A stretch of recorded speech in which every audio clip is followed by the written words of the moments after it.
operate, kitu ya kwanza, he start by manipulating the parliament. First, making sure kwamba parliament in a dance to his tune. Then he will go for judiciary. After he go for judiciary, then he will go for media. After he go for media, then he go for silencing the voices. And all these things about tunaongea, it is exactly what William Ruto is doing. Yes, hashtag. I just wanted to respond to something Brenda was asking about the AG. You need to remember the AG is actually the lawyer for the government. So she will always be on the government side. That's why you find whenever people institute cases against the government, the AG is one of the respondents. So her job is literally to be the lawyer for the government. She's supposed to give them legal advice, to represent them in court, and such like activities. Then for the ICC, I know that concern has come up actually. I would like to get more information about African countries and Kenya, for example, wanting to remove themselves from the jurisdiction of the ICC.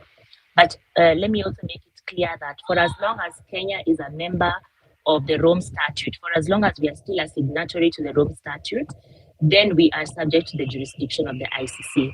And I'm saying this because I also briefly practiced there, and I know how it works. You can't just unilaterally remove yourself unless you sign and say, as a country, we are removing ourselves, and you ratify it, and it is understood by the court that you have decided you're not going to be part of the jurisdiction of the court. But as we stand right now, Kenya is still a signatory. So if we don't want to continue being subject to ICC jurisdiction, then what we need to be looking out for as Kenyans is whether Kenya is going to be signing itself out of the jurisdiction of the ICC by removing itself from as a signatory to the Rome Statute.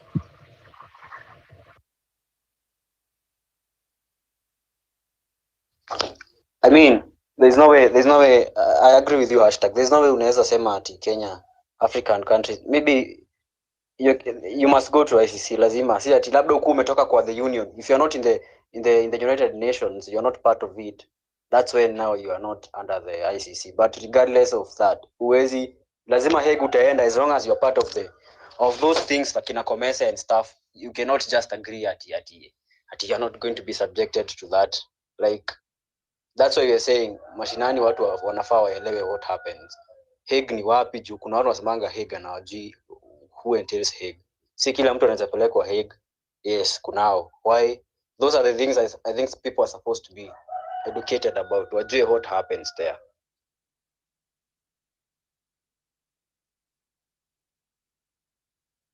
But I think as Kenyans, we don't have time for any court cases. We don't have time for these shenanigans. The only way is the street. That's the only solution, because our judiciary has really failed Kenyans.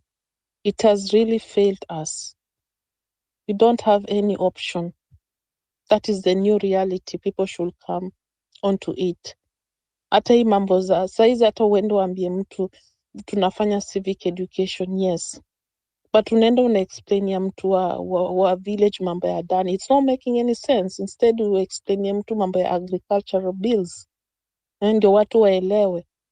So I think the finance bill, the coming back of finance bill now, especially those influencers who are trying to protect their brand, now they're into it. There's no one, hii administration ya Ruto, it's not, Ifevi juzi Chibukizi was just yapping. Now amepatikana. So Kenyans, we have to wake up. The only way is the streets. That is the new reality. We don't have any other option. Thank you, Fabish.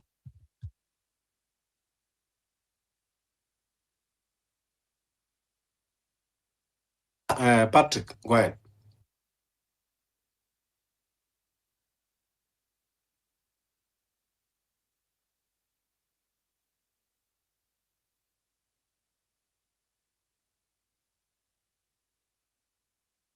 Patrick.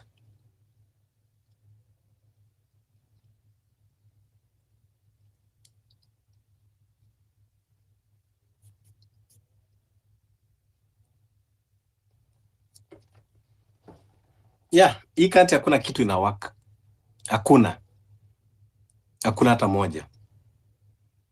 So Unajua, initially civic education zingine tulikuwa tunafikiri tatusaidia kupeleka memorandum, kupeleka those memorandum kotini, kupeleka parliament, maybe itasaidia, lakini tumeangalia kwamba they don't care anything ambao wanafikiria wanataka kupitisha, na that's why hata hiyo kesi ambayo ilikuwa kotini ya Dani, it can take any shape, haiwezi kutusaidia kwa sasa. The only way ni kuondoa to this regime totally, shut this country down totally. Na kama kuna kitu ambao Wakenya hawajajua, Ruto anaogopa pressure. That is why he's ready to use money to buy the opposition leaders so that they can give him that comfort, that peace of mind.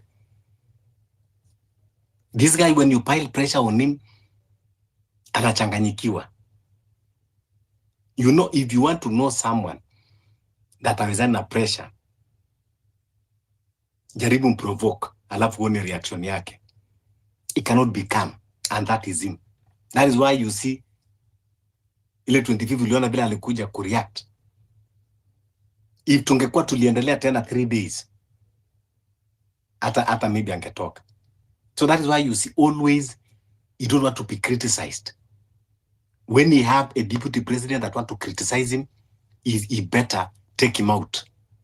Then akuwe na mtu kama Kindiki, mwenye hawezi kumpatia pressure, a loyal one. That is what he wants. Ruto wants loyalty. So if we continue piling pressure, that is his weakest. I'm telling you, we have the weakest president that people don't know. When we were leaderless, the pressure on him was too much because he was trying to see how he will infiltrate, suppress us by buying our leader, but he could not find that leader. Ndio sababu akaenda polepole akanyemelea, ndio akaenda akatuamsha kina Morara, kuwalipa na kuwapatia strategy on how they are coming to kuja kuvunja the movement. So if we rise up together now and we give him pressure, he cannot stand pressure. He cannot stand pressure. Yeah, Patrick?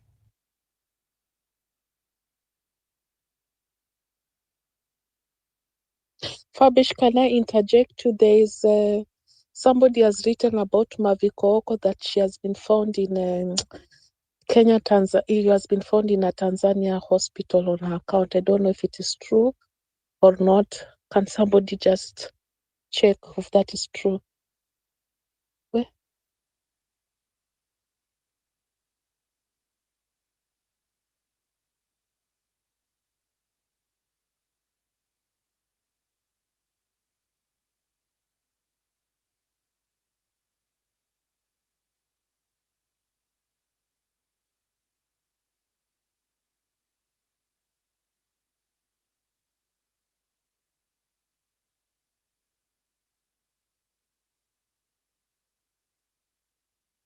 Unajua mtu akipotea, a lot of things are happening. There are people take advantage, for different reasons. Could be the abductors, that they are just, sending those messages to confuse people. The other day we read nilisoma hapa kwa account ya Afrika huko akisema kwamba pound and save and kesho nitaongea. It was on our account. So we don't know what is happening on that account. Many things have been posted there. That means the abductors are in charge of that account. That's why they keep on posting things. The other day nilisoma another tweet ikakuwa inasema sijui kwa wapi kule sehemu za Garissa or somewhere, Garissa State Lodge, that she was being kept there. So probably the abductors are trying to, pushing different things to just confuse people, because that's how this system operates.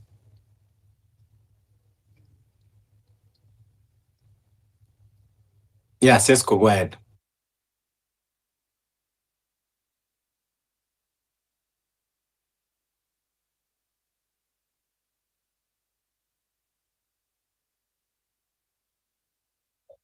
I mean hakuna system ina work Kenya, even the judiciary. Hakuna venye mnaweza toa nani hapo. Chief Justice hawezi toka. The only thing inaweza fanyika ni revolution. We go to the street. That's the only language that Ruto can understand. Hata mpeleke Ruto huko Hague, nothing will happen. I'm so surprised that this nini huyo ambassador wa US, what's big deal lazima attend such event. Deputy president akiwa Soweto, mbona ashinde akiattend? For what reason? What picture are they giving us? Ama what message are they giving us? Na anakuwa recognized. Why? The only thing that is going to work in Kenya, hadi si mambo na story mingi. Hatutaki hizo story mingi. A Bingwa's language here telling us about the constitution, the articles. Hiyo ni ufala. Kenyans don't want that. We need change. And the change we are talking about is going to the street. Ruto atusikia hapo.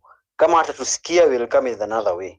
For 11-11, we are going back to the street with our phone na maji na venye alikuwa nasema. Kama ataua watu, endelee kuwaua, because even if we stay like this, there's nothing we are gaining ama we are losing. Either way, tusipotokea bado tutaishi kuumia. Tukitokea tuumie, God forbid, and the country have change, then itakuwa better. The only thing we are talking about right now it's about 11-11. Stories zingine watu waachane nazo. The health system ifanye kazi.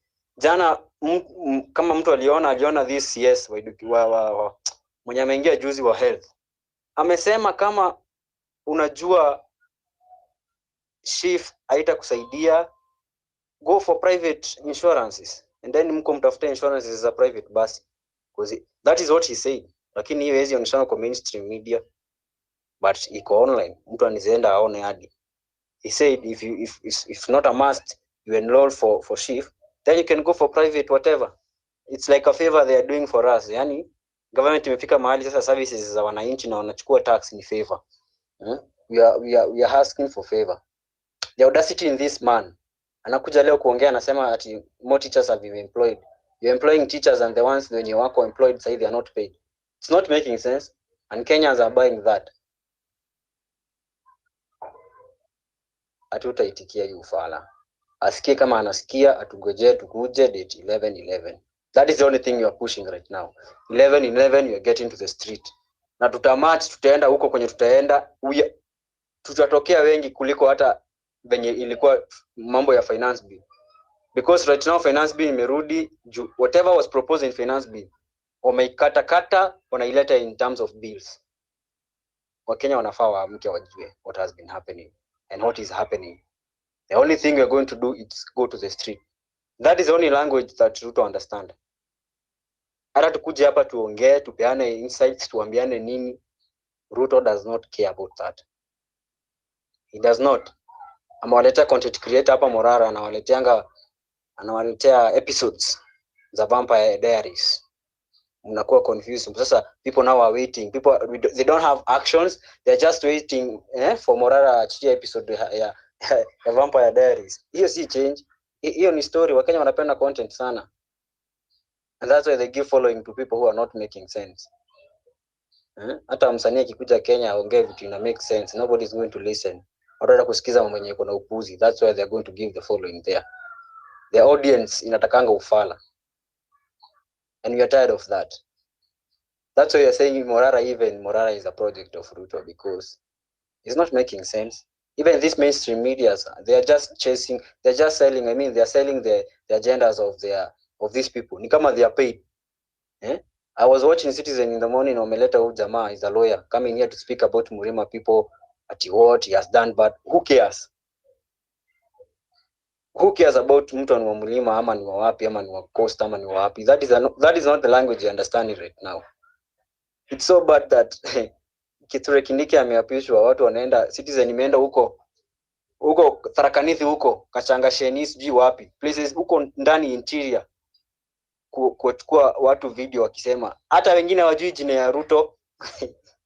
Mwingine anasema Samuel ati amemwita sijui Jacob sijui nani. I mean hata hawajui majina ya president wao, but they are there wanapiga makofi wakisema ni vizuri. Sasa Gachagua alikuwa Mlima, nini amefanyia Mlima? Tuongee ukweli. it's Nkuringa tu utaringa useme is from your place, but he's doing nothing. But watu wa Tharaka-Nithi wacha washerekee, because I mean, that guy maybe is going to be working for the president and for the people of Tharaka-Nithi, because it's very clear from his speech.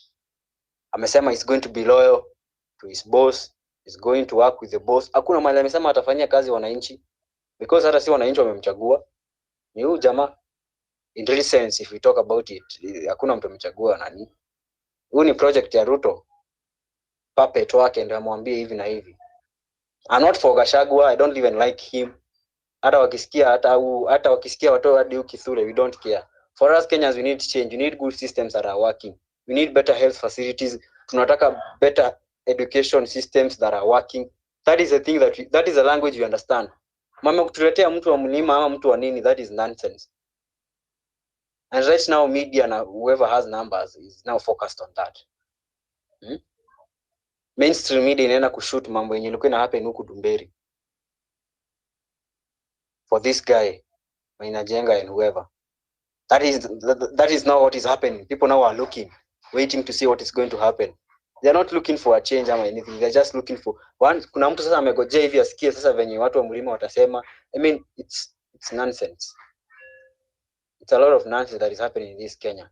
And the only thing you have to do this for this revolution to work ni sisi kutokea street na kuambia Ruto Kenya tunataka, because that is the only language that this guy understands. Either way, amenunua watu wote wenye walikuwa wameanza hii revolution. Morara ni project yake. Hiyo hata sijui kama mtu anaweza argue. Morara is a project of Ruto. Is in bed with the government. Kazi ni omba tu na pesa isaidie wa Kenya ama anyone. Sijai muona akivisit people, comrades wenye walikufa kina Rex. I've never seen him doing that. Kazi ni kwenda barabara huko, anasema hii project ilikuwa ifanyiwe, so ijafanyiwa. Okay, ijafanyiwa, then where's the solution of it? Okay, umetoambia we are not lawyers and you are funding you, so but Kenyans wako hapo wakimpea numbers. But when we ask for his accountability, and to block that, because that's what he does. Mnasema government nasema public participation, wakienda huko chini wakianalyze wanasema 60% are in line with the government and 40% is not in line with the government. And it's clear that tumeona 60%, hata si 60-90% are saying we don't want this. Yet mnaenda huko na mna gazeti mnasema 90% wako in agreement with the government. Na mumeona we don't want. There's nothing that is happening in Kenya that is right. Huku mtu akiiba kuku anapelekwa mbio sana. Hiyo koti inaharakisha hii maneno ya kuku mbio sana. Mwizi akiiba kuku ama mandizi or something anapelekwa mbio. Lakini ama shenzi wameiba billions of money, ni kama wanaenda kupaka mafuta hawa watu. Martha Koome this woman is actually now this is actually now proving us something else. Hata mimi naogopa sasa Chief Justice mwingine asikuje akue kama asikuwe female. Tunaona ni kama huu Ruto sijui nini anafanya hii mambo. Attorney General ni mama pia. I've seen them there when walikuwa wanaapisha Kithure hapo. They are all female there, all of them. Yet females are dying here. We're talking about femicide here. They are still sugarcoating the whole shit. Wakisema si femicide, it's not a gender. I mean, Karen Nyamo anaingia hapo mbio. Amefunguliwa ingie. Yani ni drama. Kenya ni drama. Yani tunakaa na videos. Drama after drama. It's so bad. We want to end that. And the only thing we're ending that is Revolution 1111. Tutatokea na tutaenda. People are arguing that Professor Kithure Kindiki is going to make this Kenya work because he's a professor. I'm like, people are stupid or what? They don't know the work and the duties of a deputy president. He's not a CS. He's assisting the president. And if the president may fail, even the deputy president may fail. He's not a CS. It's not that ati Gachagua ametoka health services zitakuwa improved. Zitakuwa worse kabisa hivyo venye ziko sahi. Security si atitakuwa mzuri juu nani Kithure ameingia. It's going to be worse. All those systems are still going to be worse. The roots of these problems ni mjamaa Ruto. Until tumtoe. because he's the cause of all things. Hata mchange nani mweke nani ama mtoe nani mweke nani, it's nonsense. Nothing is going to work. He's the head. Akitoka, Kenya will change. But the fact that this guy is still there and he's still controlling the people, the CS and whoever they are I mean, it's a lot. Hatutaki kurant sana juu hata wanatusikizangi. But wanatumanga watu wakuje kutusikiza hapa ndo waanze kutumia threatful messages after this. It's so bad. So bad. Patrick. Yes, can you hear me?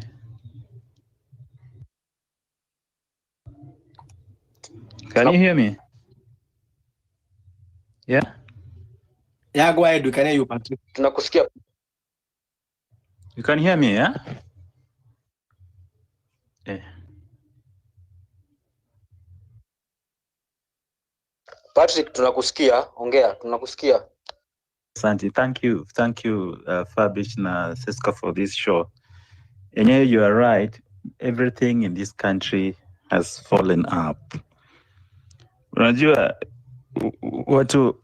I think I was just doing a recent study to understand how Ruto captures all these institutions. Na nimegundua kitu moja. When I was listening to the High Court case, ndio nikajua zile strategies William Ruto hutumia capture these institutions.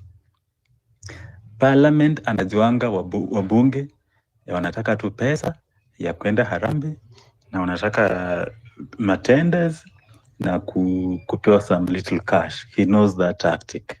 Anaitumia all the time. Tool ya Ruto kutrade na hizi institutions ni pesa. Judiciary kile nimerealize anachukua wale spouses wake wa majudges anawapea kazi. That's what he's doing. Anachukua spouses wa members of judiciary, anachukua wale relatives wao anaweka in key positions. The way you saw that judge ambaye bibi yake mwenye ana run a state corporation. So that is a way ambaye we judge ako captured. Hawezi rule anything against the state. So today, vile tunaendelea, I want to remind you that before the 2010 constitution, Kenya ilikuwa close to war in 2007. And the major reason why we were about to go to war in this country in 2007 was that after elections, nobody trusted even the jury to take a case, the judiciary and all that. So mimi niko nasema saizi for now, wacha Rigathi I go through the court system. Aende Court of Appeal, aende Supreme Court, and let it be known. Let us not assume that it's only the High Court. I want the things to run the whole course. Court of Appeal, Court of the Supreme Court to do okay. So this is how the system is. What's our complete? Because now, if you rise up now and unasema you don't trust what the High Court did, they say, but this is the Court of Appeal, then there's the Supreme Court. So let us give them a chance to pronounce themselves on these issues. I want to confirm conclusively that the judiciary is indeed captured. I don't want a shadow of doubt that ikwe jaji moja ama mwili. I want it to be confirmed that the whole of it is captured. Now, one thing you realize that our president is that kind who is so paranoid. Ni mtu wa umoga sana. And kitu kidogo tu kitamtetemesha. Juzi niliona vijana wana meet cultural event huko Ndumberi and the state was so scared. That small thing too, it was so scared. So what I can tell you is this. You have not seen anything yet. I think what is cooking will shock you guys. People are just mark timing. They are waiting for the right time. And when it explodes, it will be worse. You know, initially Kenyans walikuwa lose trust na parliament. Wakasema, okay, wacha tujaribu judiciary. So wameona what has happened at the High Court. So it's just a matter of time. I can tell you that. It's just a matter of time.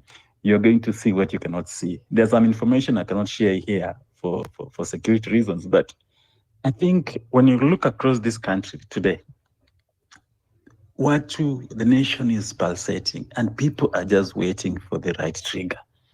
And I can tell you the trigger is going to come very soon and at the right time. A major one. It's just going to happen organically and people will rise up. And that is one thing that I'm proud of. vitu zinajiset to themselves in place. You know, the way June 25th will happen. Ilianza TV pole pole pole pole pole pole pole pole, alafu ikafika mahali ikalipuka. But now we know that these guys are going on with the abductions and they're doing all these kind of things, and people are watching, and some people have gone underground and they're waiting just at the right time to do their action. I can tell you, Kenyans, any action that will rise up, majority of the Kenyans what support, what say, bas, that is it. Because as we speak today, this regime has totally failed. We don't have a regime totally. It is totally failed. So somebody has captured all our key institutions, and now he wants to turn himself into a dictator. And that's something that Kenyans, we are prepared to stop by all means necessary. Those who understand that, we're going to stop that by all means necessary. So for now, I'll say, keep your ears on the ground, keep your eyes, look around, and there are so many things that are happening because watu wengi wameretreat kwa background because of these abductions and all that. So people are laying key strategies of how to deal with everything. So what we can do here, one thing, we can have our message clear. Let's get our message out as we are doing here, make our message out clear. And also let us have our medium of how to communicate and pass our message. Because tukuwe na channel ambayo message yetu itaanza kutembea. Message tu itembee. Wacha message itembee. Na watu waanze ku-on your message. Because nation size ni watu wanatafuta what is the way out. Ni kama mtu amefungiwa kwa room na anatafuta njia out. Ukimuonyesha tu kuna njia hapa, mtu atatoka. So that is where we are as a nation today. So I want to encourage you that let us continue with our messaging and let us re-strategize and let us network. Let us network because, things which are strategic, you don't discuss them in public. But if we network and strategize, we can make a step ahead because there are several people who are listening here. They can listen to your strategies, they listen to how you're doing it. But let's just network. Using these forums, let's network and get our messages out. And then there are so many things cooking up. So let's keep up pressure. Thank you.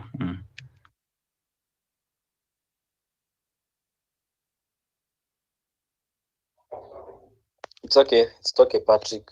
We are actually aware of what is happening. Kwa ground si ati mambo iko sawa. I know those people are not feeling good because hata amekuwa scared because of that. Hiyo watu walipatana Dumberi na nimesikia amepeana statement hizo mambo ya Mugithi inaenda kwa clubs and whatever, people should stop. I think he's a very coward guy. For him to come to a point that watu wamepatana just for once na ameanza kuingiza fever. I mean, it's a very sensitive topic that I think I'm not in the space to talk about it, but whatever happens. But people are aware. The country is at peace right now. Let us not lie to each other. Whatever is being cooked, whatever is being cooked in Yamaji, we don't want to talk about it, but we are just aware. Tuko tu rada, but tunajua venye kuko. Yeah, someone else, you can request the mic, you come and tell us your thought here. Hashtag.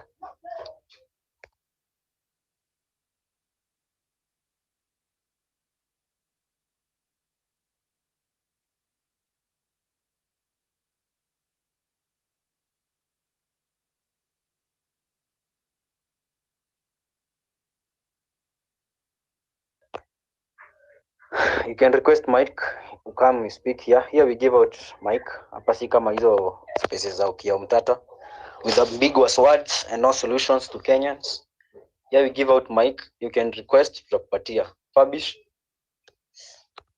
Yeah, we have to talk, kila mtu tutoe solution because hatuwezi tukuwa tunakaa cycle kila wakati tukiongea na tupati solution na tuseme tunataka kufanya nini. We must discuss and propel solution.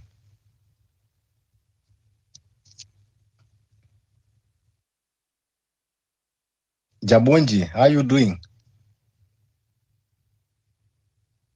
So yes, let's continue sharing the space.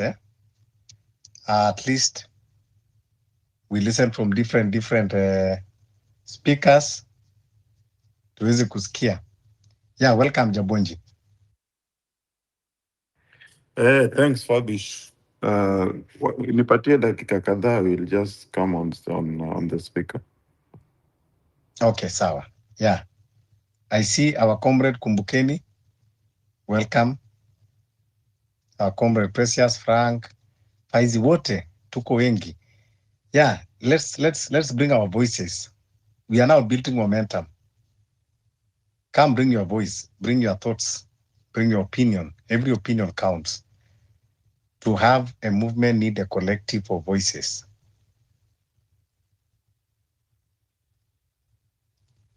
So don't just be on the listeners panel, comment, come to the speaker, tell us. Yeah, Fabish, yesterday, unajua, I was listening to this Okia Mtata guy.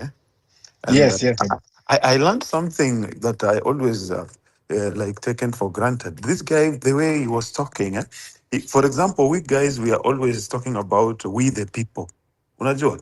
So this guy went further. I hope most of you were in that space. So this Okia Mtata guy went further and said, we the people means a Kenyan with the vote. Unajua? Kwa sababu at the end of the day, Ruto is there because of our vote somehow, but we don't know if this time we will use the vote.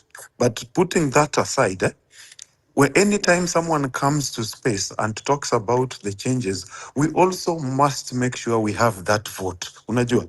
That vote, that is what makes you we the people, because that is the deciding factor. Because whether we do revolution to a toy, at some point we have to vote in someone who is the president, who is democratically elected. Unajua?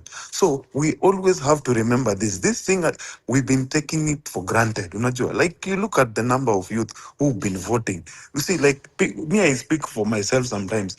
This year, the last 5 months, the interest of Kenyan youth in politics has been amazing. Unajua, me, if I look at like the way my nephews, my mother, the way they are now interested in politics after the 25th June, it's so much encouraging. Like we people we are owning up, to the cake. We are looking at the mistakes of our parents and we are avoiding them. Unajua, the only thing that still huwa inanipatia this fear is that there's this narrative about the tyranny of numbers and the tribal, the way people are being, unajua, you see a neighbor, mtu tu mko naye umekuwa ukimsaidia, hana rent, unamchip up, but that day of voting, that's when the differences come.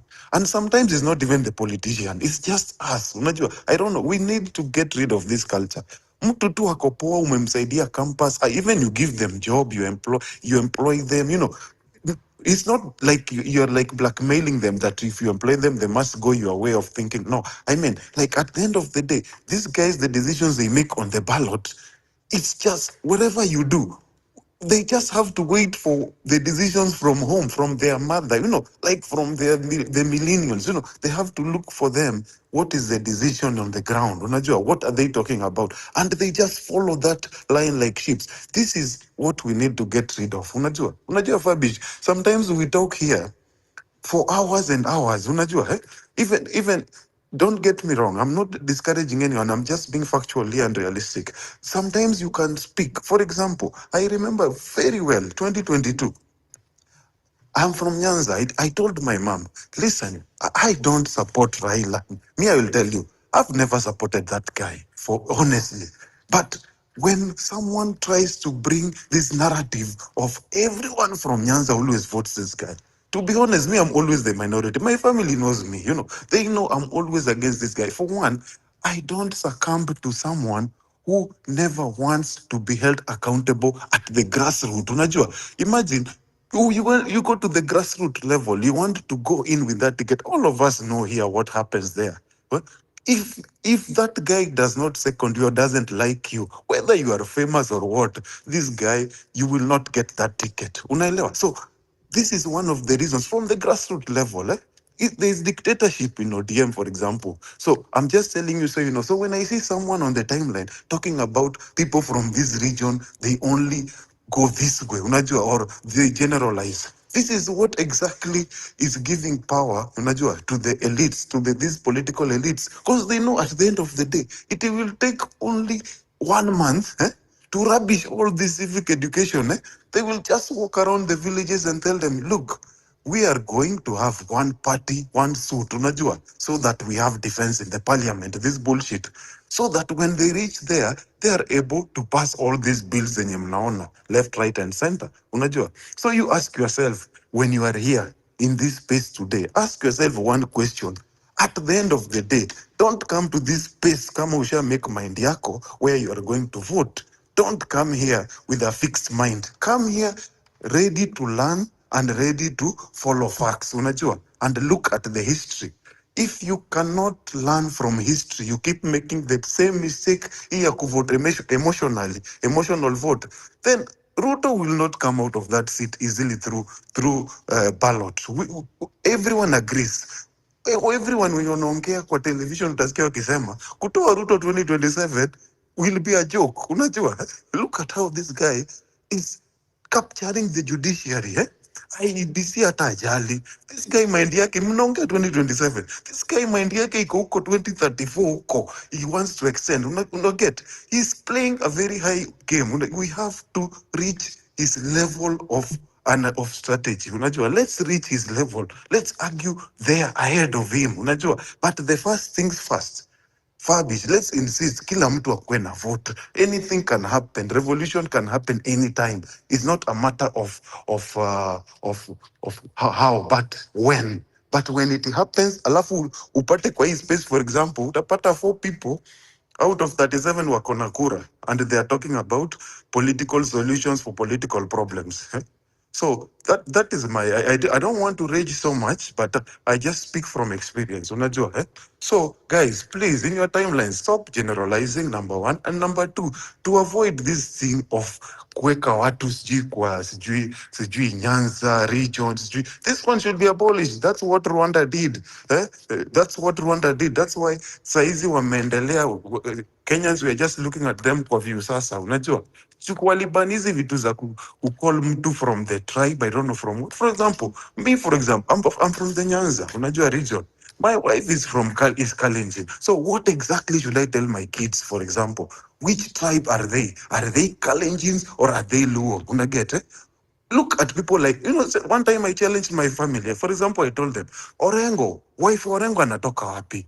Okay, mtoto wa Raila kijana wake alioa wapi? Let's start from there. Okay, Babu Owino, wife yake anatoka wapi? But you find that there is this thing about ethnic classism or tribal classism yenye tu ukioa from outside inakujanga tu inatokea from our parents and grandparents. Unaget? We need to get rid of this from the grassroots. This is where it comes in. Unajua? So me, when someone says for me this thing of tribalism, mi huambia, let's start from the leaders you pick. Unajua? Mwenye wanakuja wanakuambia hivi at you need to vote this way because these guys did this. When Rigathi was abusing Raila, that is personal. That's their own business. Don't involve me. Unaget? Rigathi kwenda, I don't need to celebrate or to be sad about anything. That is not my problem. Because what makes you think that Rigathi akienda, at now we will have everything cheap? But for your information, even tax have just gone high. See, IMF wamepeana loan kwa sababu UAE was giving them some cheaper loan. But IMF wakasema no. Okay, ukichukua hiyo loan tena wacha tukupatie ile ingine, okay, but ongeza tax. And what is Obado doing this? What is his name? This treasury guy. Ndio hiyo 2024 bill imekuja. So do you think Rigathi was the problem? No. So why are people celebrating? Rigathi was not the problem. The problem is the snake must go. We need to change that. So this is the narrative we should be spreading. Unajua? That we don't need to be classified along tribal lines and to be put in regions of this data about tribal politics. I will land for now, okay? I will be listening. Thanks so much, Fabish. Yeah, thank you. Kumbukeni, Sasa Fabish, Karibu sana Kumbukeni. Asanti. Sijapata ujumbe bado. Wamemwachilia Tom ama bado? Nani? Tom Gombe. Bado hatujapata ujumbe wa Tom Gombe. Haya basi. So that's another thing we have to do today, tusukume hiyo post tena leo. Anyway, so Japonji, nilikuwa nimeambia Fabish nitakaa chini leo nisikize, lakini ukaanza kuongea alafu mimi nikasema hapana, siwezi kaa chini, lazima niingie niseme something. There's something called, leo asubuhi nilikuwa mafunzo. Wale ambao mjui, kuna mwalimu ambaye alikuwa hapo kitambo, alikuwa anaitwa John Carruthers, and he talks about it. There's something called phantom of liberation. The phantom of liberation.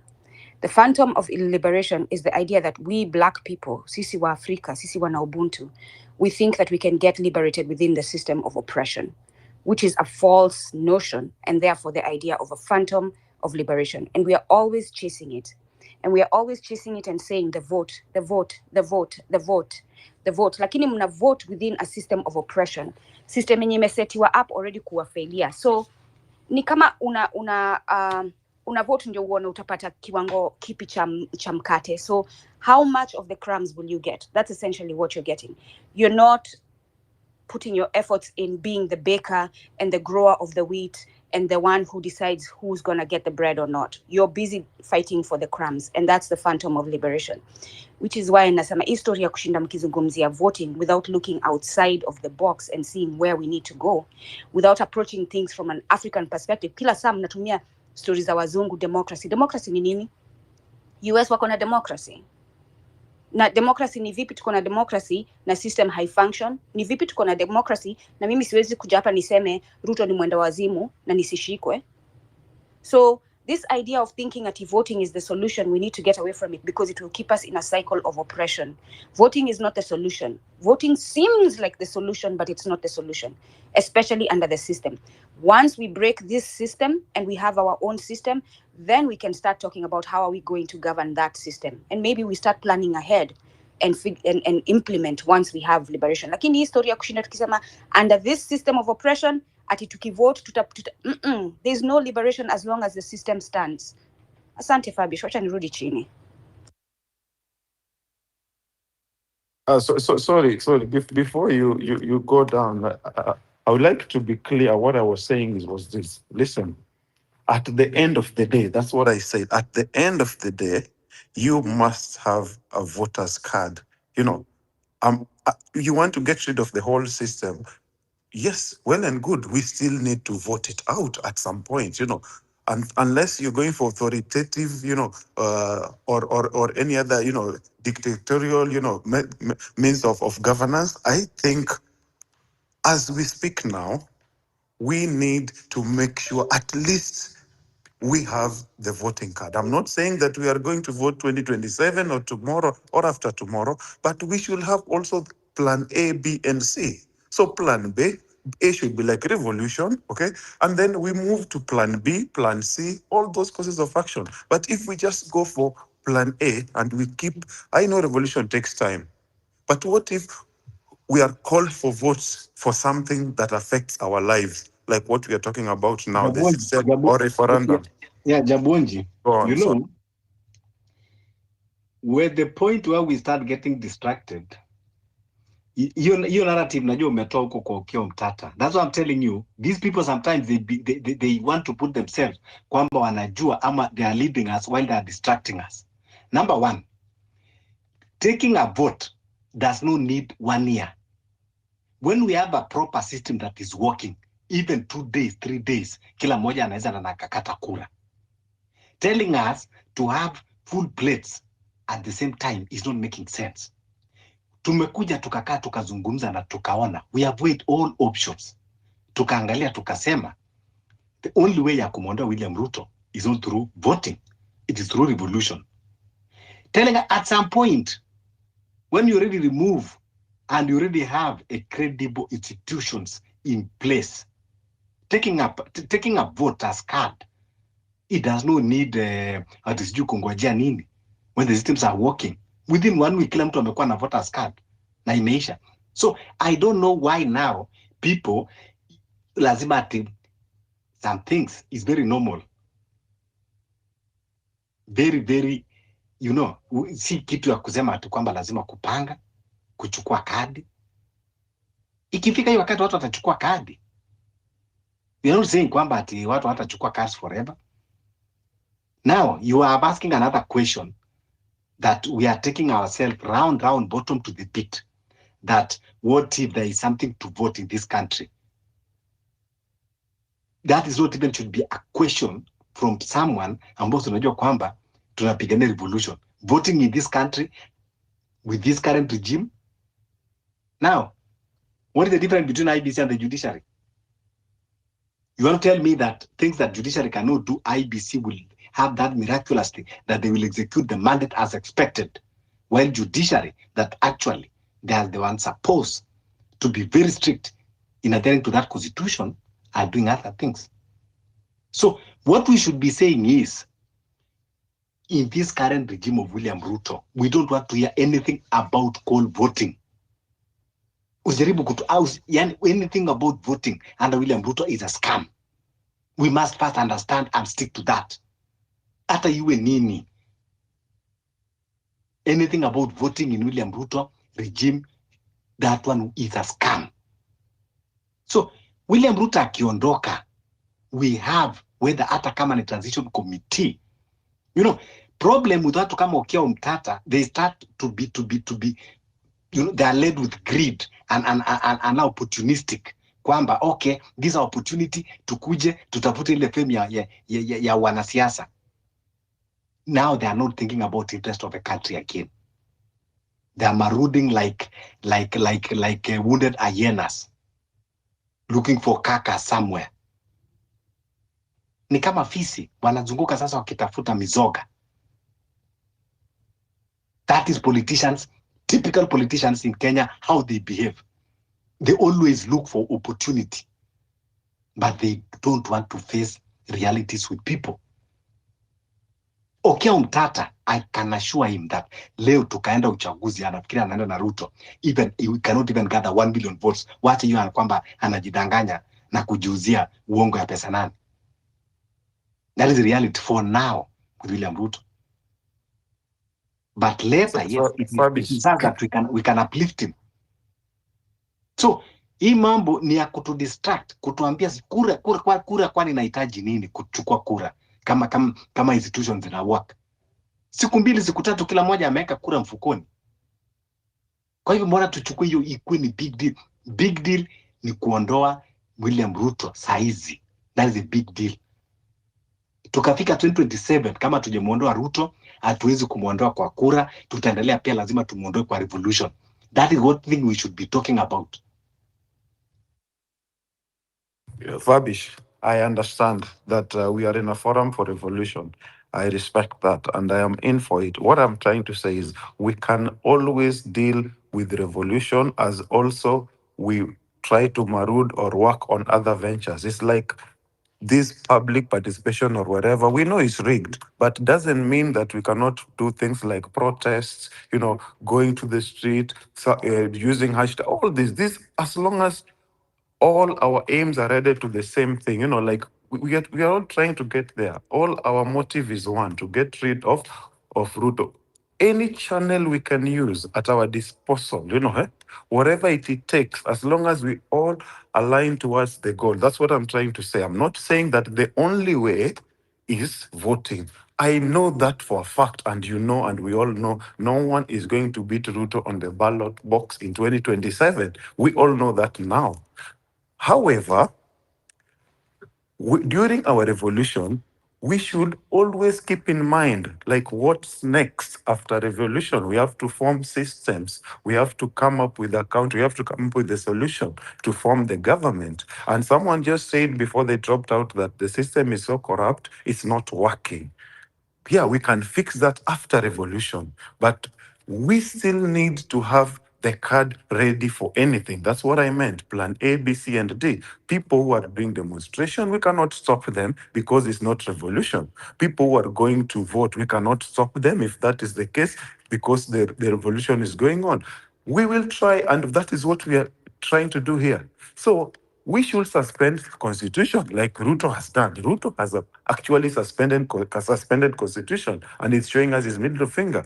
That is what he's doing. But what do we have left? Because the judiciary is gone. The IBC is gone. So what do we have left?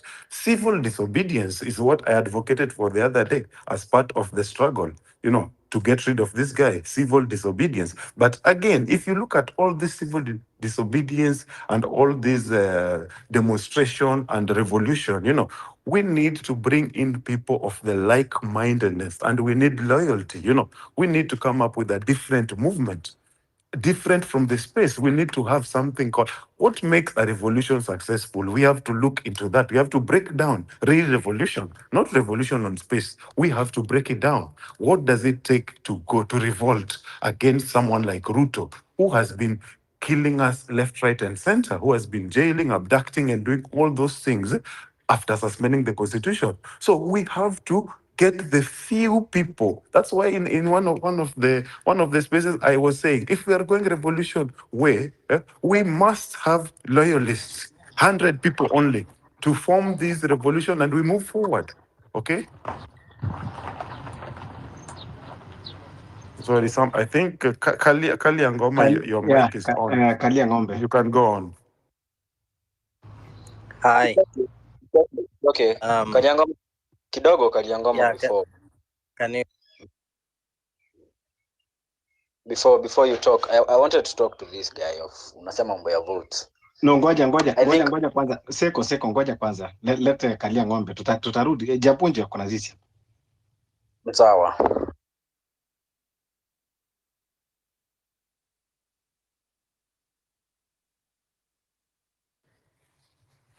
Yeah, Kalia Ng'ombe, kindly open your mic.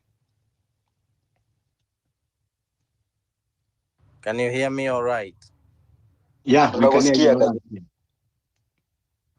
Yeah, I wonder actually whether Kenyans are ready for the democracy that many people have lost their lives for, or whether because I mean, in a democracy, we expect that elected representatives listen to their constituents. The finance bill just showed us that there are times when they could listen. But we take this for granted, and I think Kenyans imagine that a dictator would owe them anything, right? So we keep voting for them. If you look at our country, voted for Kenyatta, we voted for Moi, we voted for Ruto, and we voted for only one Democrat, and that's Kibaki. I think Uhuru was close, but not there. What we don't know is that the vote we cast for dictators affirms our irrelevance. And yet people think that a strong man owes us anything. A strong man owes us nothing. We get abused, we get used to it.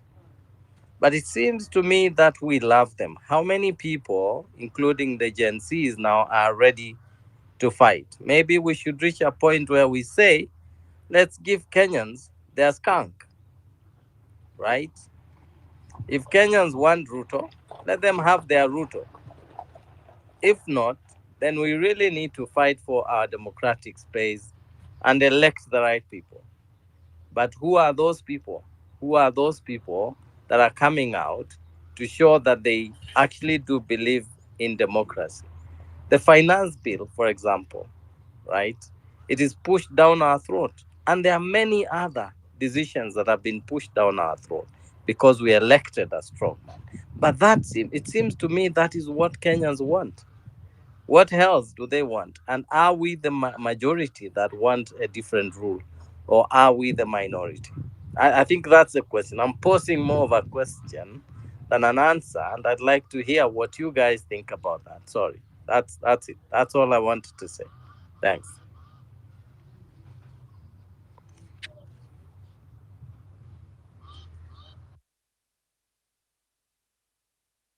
Sorry, Kaliangoma, can I respond to you? Yes, of course. So according to you, you mean that the people made the wrong decision to select people who they thought were good, but they turned out to be like authoritative people who are not listening to them, and you're asking about what we can do to get rid of them. Basically, according to the constitution, we can recall them. However, the problem is that there is no IBC, the body that is constituted to take care of the recall, and they know that, so they are dragging the process. So I think that has answered your question. That's why we are talking about revolution as opposed to democracy, because democracy is not working since the constitution has been suspended. Thank you. Okay. Okay, thanks. I mean, Kariangombe, before you go, were you talking about the MPs or you are including the president there? Because you cannot recall a president using the IEC. All of them. All of them. The whole lot. Okay, IBC you can never recall a president to the IBC. IBC cannot correct votes. I mean signatures to that. The only thing you can throw President Ruto out of the office if you're using the constitution, it's by the National Assembly, and the National Assembly ameinunua. The MPs that we expect that tunaweza peleka huko wanapeleka motion ya kuimpeach president are the same people that are with him.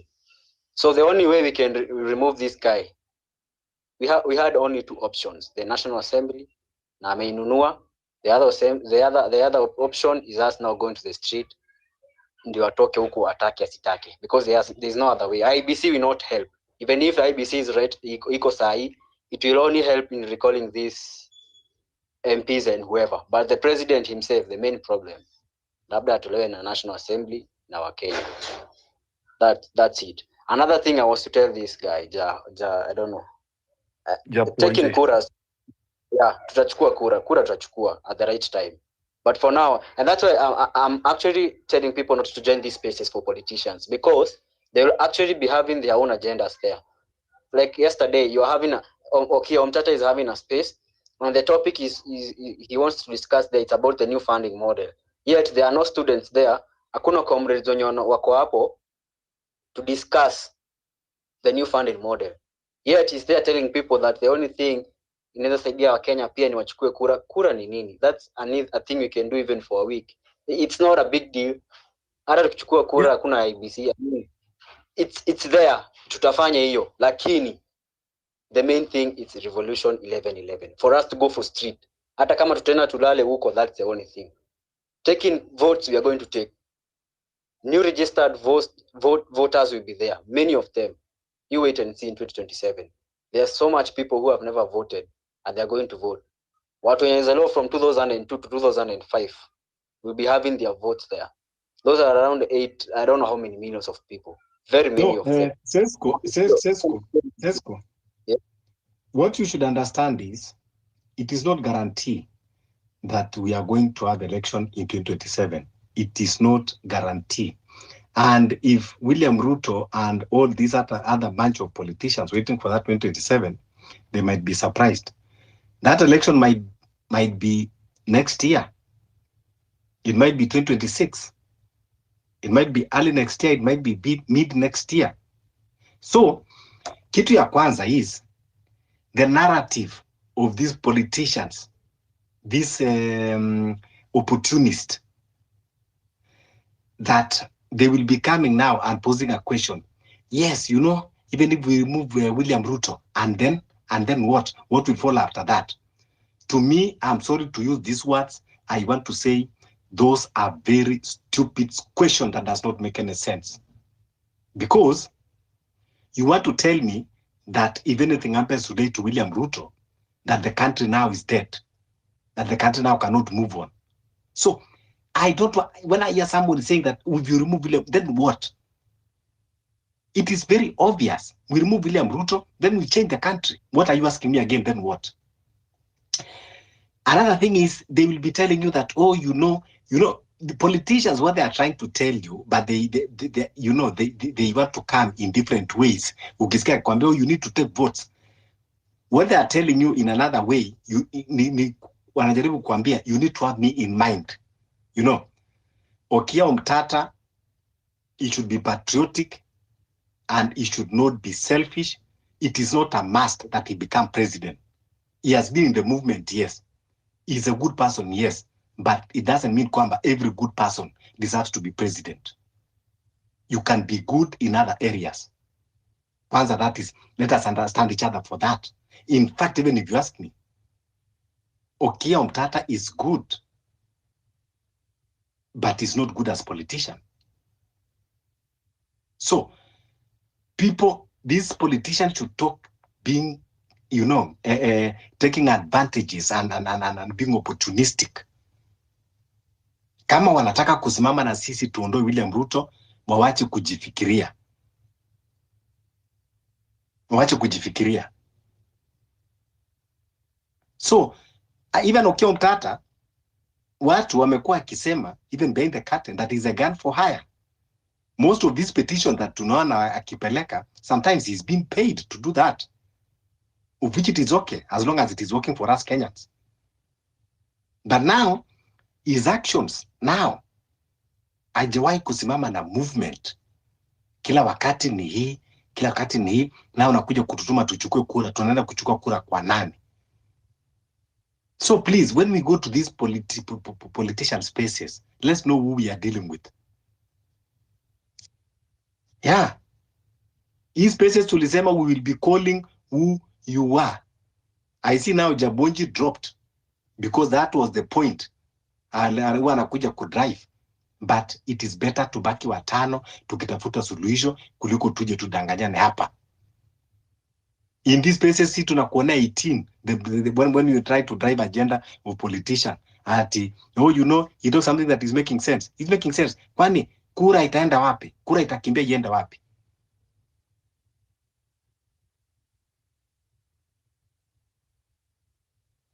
No, we are not attacking Okia Omtata, but we are saying he should come out and support the movement na awache mambo ya kutuambia tuchukue sijui kura. Awache mambo ya 2027. Okia Omtata should. Kuna jamaa hapa anaitwa Arvin, wanafanya na yeye. We send him clear message here. I have texted him, I have even DM'd Okia Omtata, and I always tagged him that let him come out clearly, support the movement, and be at the forefront. Mambo ya election, awachane nayo kwanza. We have him in mind, of course. Always, you should know that. We have him in mind. But you see now, when he comes to spaces and telling people to take votes, then people will be going and spreading messages that bring confusions. Because he should be number one, championing for revolution.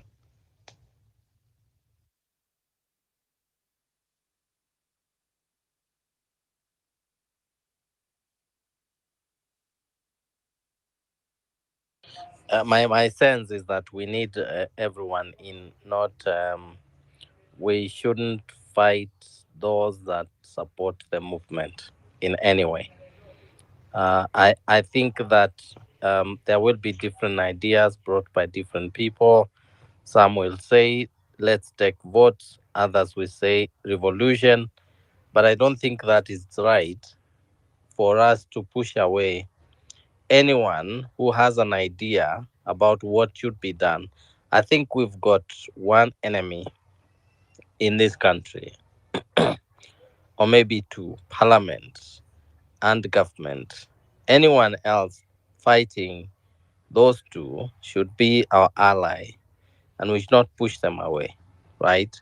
The ideas might be different, but the bigger problem, picture, Kalia, the bigger picture. it comes in that ideas, because when we are saying that we have weight, there is no other way of removing except revolution, and then you are telling us to take votes. Tell me how are we saying that we are on the same page? Because even William Ruto himself, that is what he's preaching, that if you want to win me, wait in 2027, go and take votes and go and vote me out. That is what he's saying. So if you again come here and tell us that let's go and take votes, it's not the same language that we are talking with the same oppressor.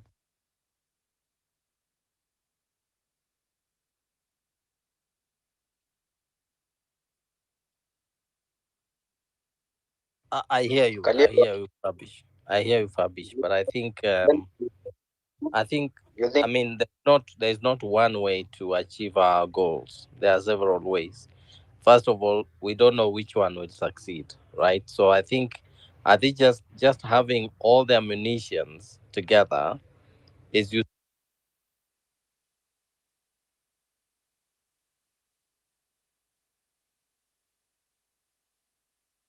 For me is the most important. What you need is people,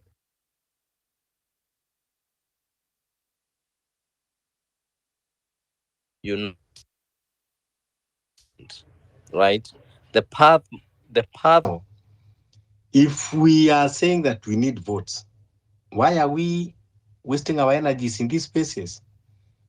During voting period, IBC wenyewe wanafanyaga the civic education, wanafanyaga publicity ya kutosha, utasikiaga wakiimba kupiga kura ni haki yako, nenda kata kura. They are the one, sensitizing the public.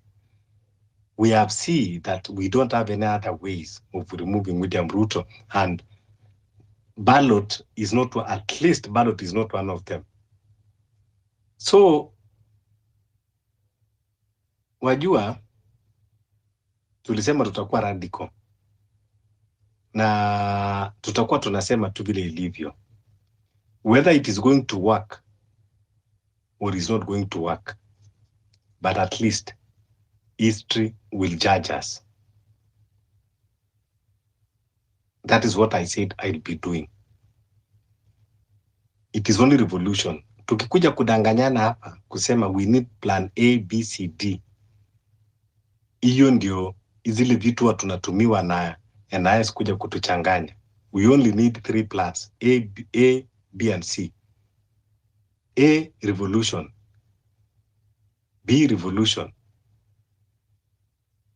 And if A and B failed, you go back to plan A. That is the only way to remove William Ruto. Lakini tukianza kusema halafu unakuja unatuambia unajua lazima tuchukue kura.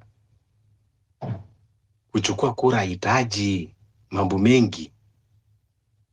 Ni kwenda tu kukata kura.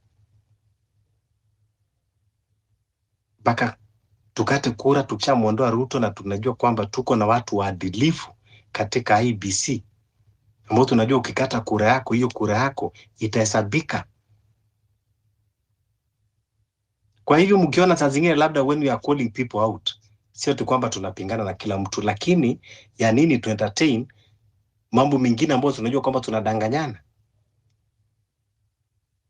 Ndio sababu tumemtumia ujumbe ukia Mtata, tunamwambia kuja utangaza msimamo ndugu, kama uko kwa revolution ama kama uko kwa revolution, wewe tuambie, weka chini ungoje, tukitoa Ruto ndio tukuje tukutafute tukupigie kura.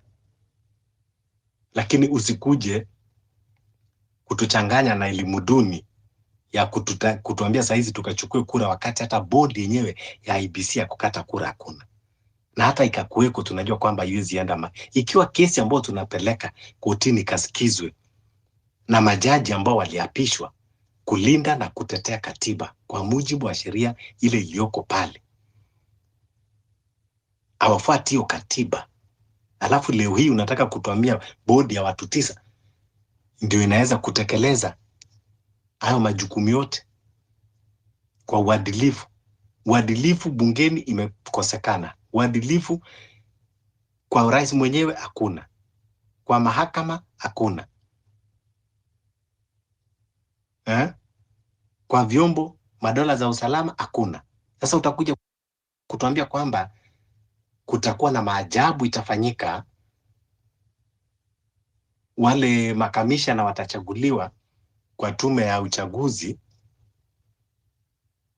ndio watakuja kukua na uadilifu ndani ya hii serikali ya Ruto.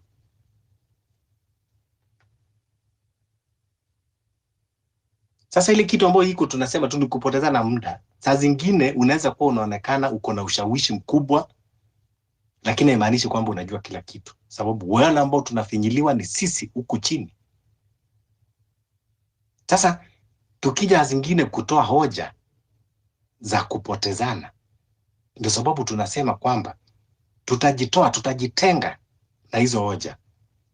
Haina haja tupoteze muda mrefu, muda mwingi tukiongea, tukipapasana na tukileta hoja ambazo tunajua kwamba hazina msingi,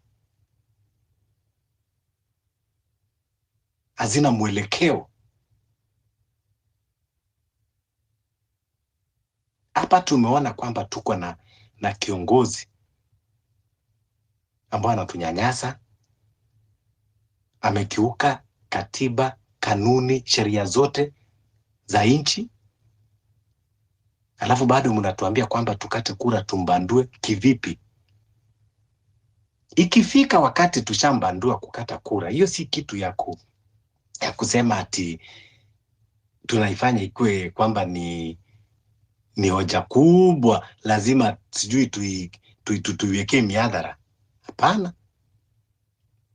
Kila mtu anajua mahali pa kwenda kukata kura ikifika, lakini hata before kwenda kukata hiyo kura, tunahitaji kwamba tuko na tume ambayo iko na uadilifu, inayoaminika, inayoeleweka,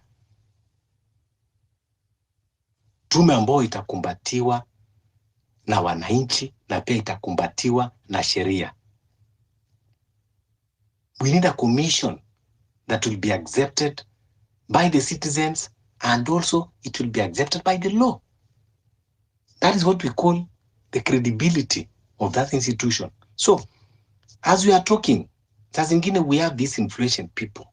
They will come. They have their own interest that we cannot tell for now. But they will try and divert us slowly by slowly, taking us into their ideologies because some of them are conflicted.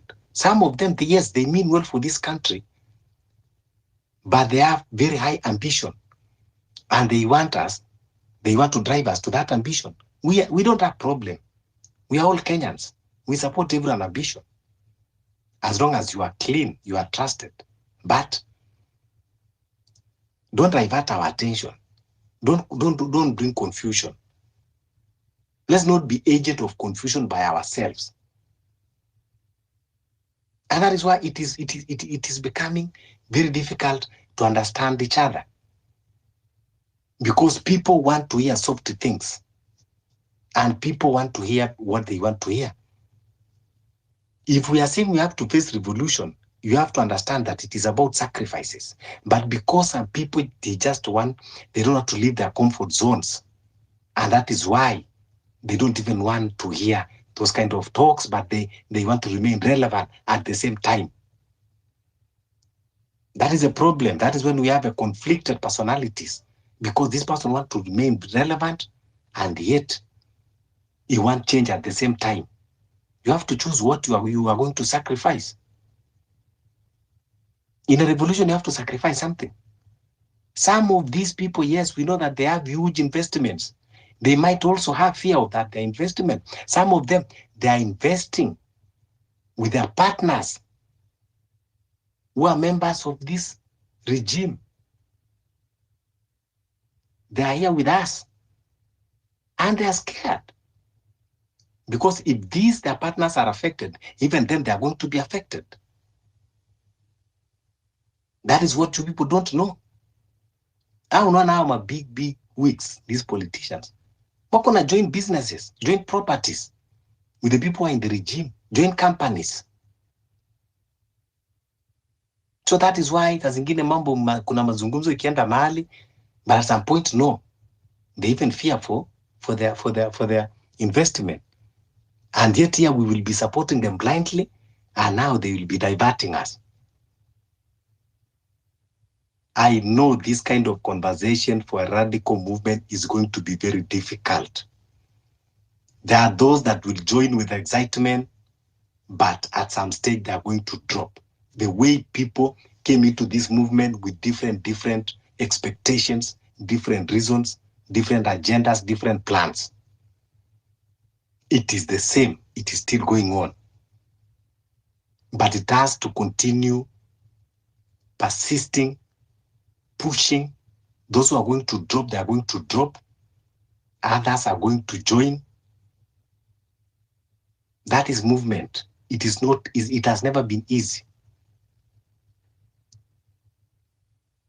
A true patriot that you can say he has always been consistent, you can say someone like Miguna. And that is why sometimes you will see he will have many critics than friends. That's what I'm telling you. When you become a revolutionarist, watu hata wanaweza kukuona wewe ni mwenda wazimu. Because revolutionary is about critical thinking. You think the way other people. The problem that we have in our country most time is no matter how much you are learned, but I believe sometimes we are intellectually lazy. Sometimes we just avoid that, certain direction of thinking because we just don't want to burn our brains there. And that's why tunaongea mambo ya revolution, tunaona this one need tuchoma akili, moja tu tungoje kura, of which it cannot. Na Ruto ashajua ku capitalize on that.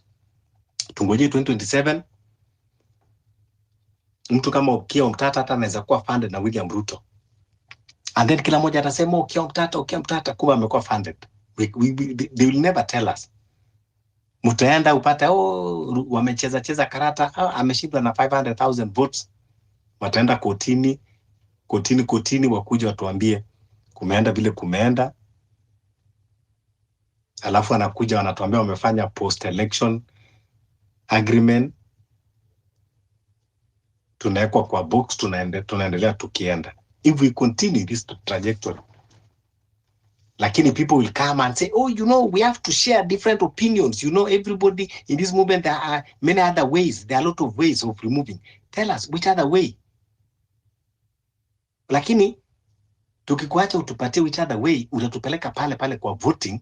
Lakini tukiendelea kuoja hapo kwa voting, utatuambia kwamba unajua kwamba Ruto ataiba. Tunarudi tena pale tulikuweko. There is no any other language that you can use for revolution. There is no any other language. Hata hao kuambia.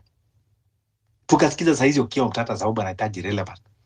Tutamunga mkono tuchukue kura. Hata tupeleka mpaka uchaguzi ishe, haja atuambie kura imeibwa.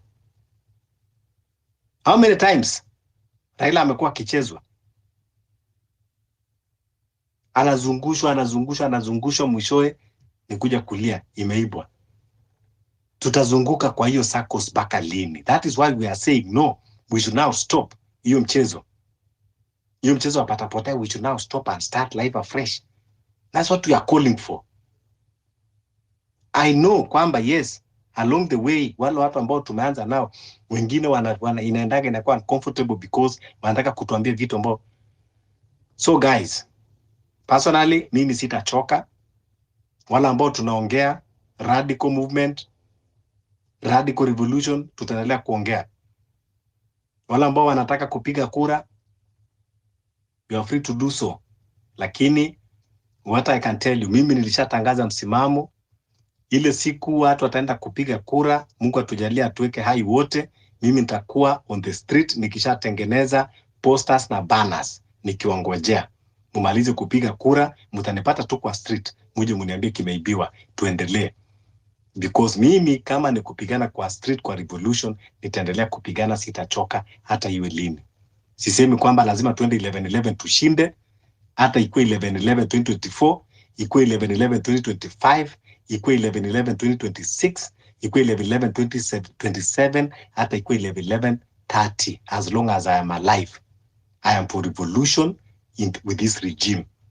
When we get a good regime, I'll be a champion. Mimi ndio nitakuwa naenda kukata kura mapema, na ikifika 4 in the morning nitakuwa napanga line.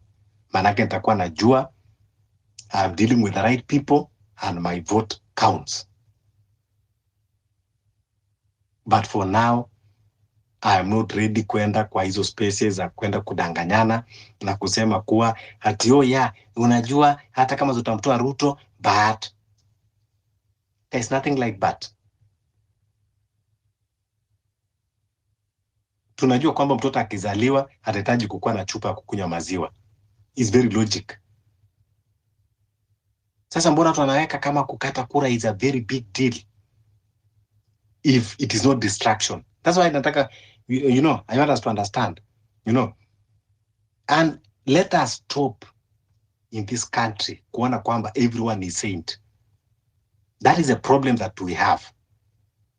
That personalities. Mtu anakuja ni mkora before to realize.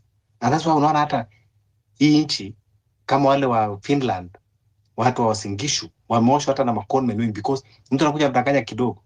So tunasema kila mtu hii nchi anaweza kuwa ana lengo lake. Regime si wajinga, wakitaka kutumia mtu wanaangaliaga ule mtu ambao wanajua kwamba atawin hati ya watu. So we are not here to attack people, but we are going to attack when you bring ideologies that is not matching with the revolution. We are going to call it out. Irrespective. It doesn't matter wewe unataka kujita nani or the influence that you have. It is better to tunaita vitu vile zilivyo. So the reason why kwamba nimesema, because nimeona watu wana comment hapa kwamba mbona imekuwa, we are not attacking Okiya Mtata, but tumesema kuna watu walikuwa kwa spaces zake, tukasema if Okiya Mtata until at this point, even after seeing that judiciary is failing, bado anaambia watu wakate kura, it makes us to doubt even his sanity. What we would be expecting him is to come out strongly and support the revolution and be at the forefront. Lakini si kuja tena kutuzungusha tena kuambia watu wakate kura. That's why we are saying there is a way that unaweza kuja ukasema we even question your sanity. So everyone sahi ambao bado anasema anatupeleka kwa kura, lakini we cannot be following people blindly. Me, I'm not supporting personalities, but I'm supporting agenda that is working for our country.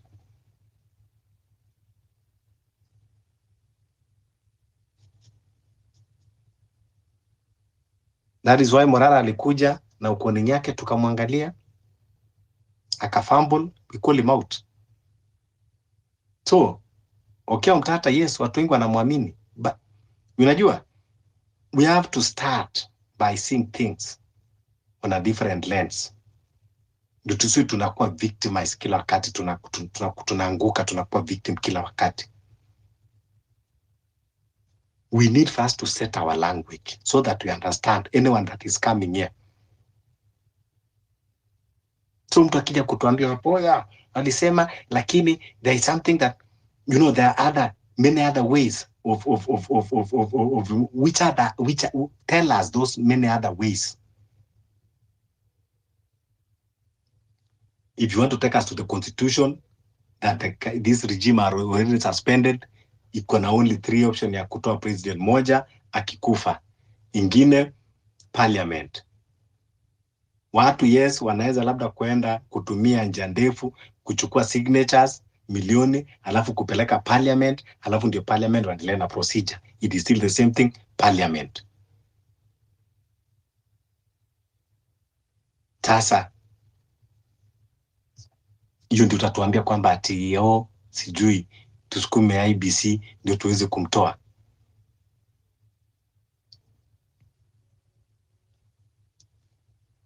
So kama tunaenda revolution, we have to understand this is the reality that we are faced in. We don't have any other choice. We don't have that luxury. Sisi pia tunachoka tukiwa tunazungumza kila wakati hapa.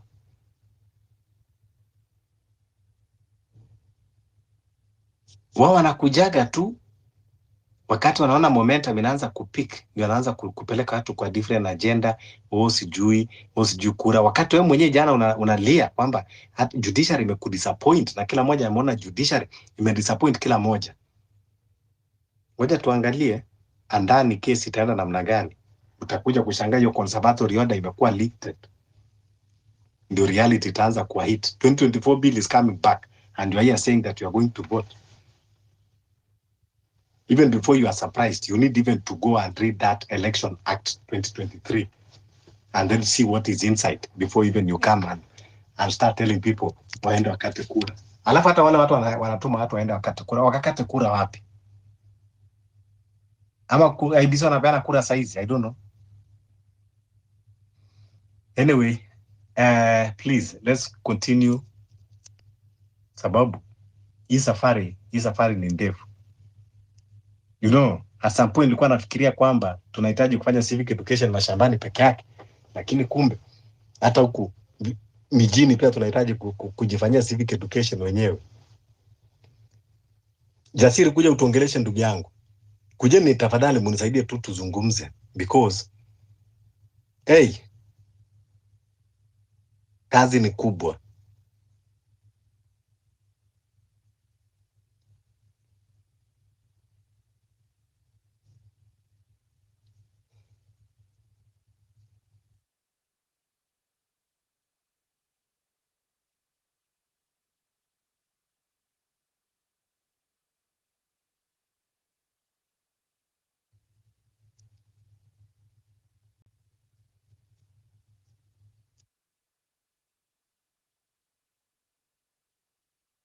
Yes, Esco.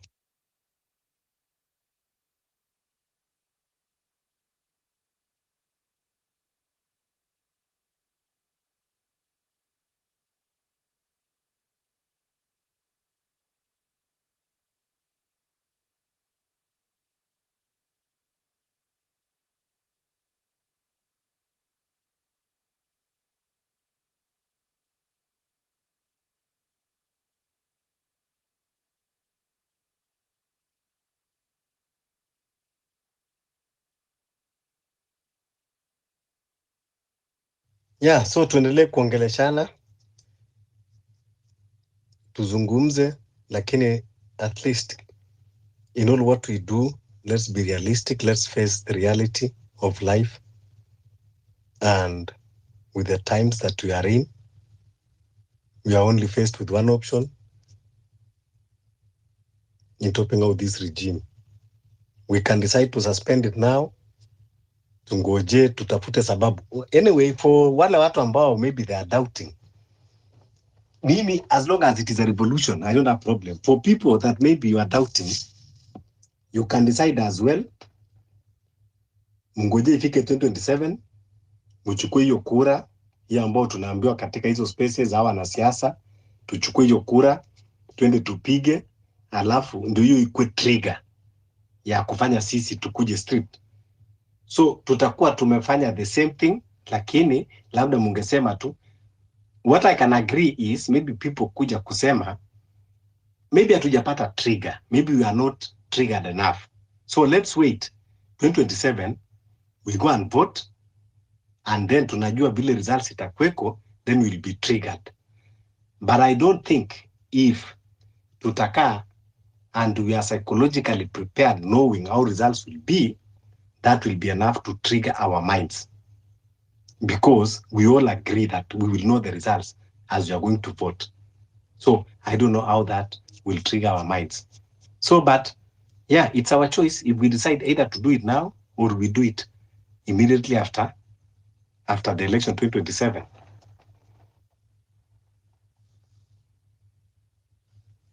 We can decide to feed their ego, if that is what will make them comfortable. If that is what ikiwa lazima for them to be with, you know, to be with us in the movement. And in 2027 now, when you go to the street, it will not be about Kenyans. It will be about personalities. Itakuwa kuwa hawa watu ambao wanataka kutupiga ni wale tuliwashinda kwa kura. You know, they will have a reason. Watakuwa sasa ndio wanasema hawa watu ambao unaona kwa street ni wale ambao tuliwashinda kwa kura. They don't want to accept and move on. And that your demonstration will not look like patriots who want to redeem the country. It will be like personalities in the picture. You know, that is how the world will perceive. So it is better we do it now when there is no election, when someone will not say this person is fighting me because I defeated him or I defeated them. So it depends. What do we need to decide? So for me, nimesema 11/11 is the beginning. We start boycotting Safaricom and fighting anyone who is affiliated with this rogue regime.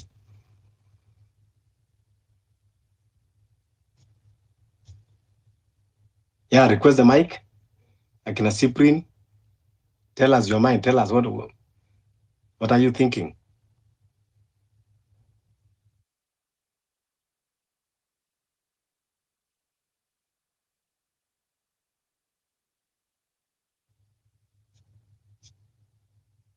I think tomorrow we are going to have a space, but it will be an open mic where we want to hear people talk and you know, those we want to hear all those agendas, then we see which one are workable. Wala watu ambao wanatuambia tushike kura, wala watu ambao wanatuambia tufanye hii.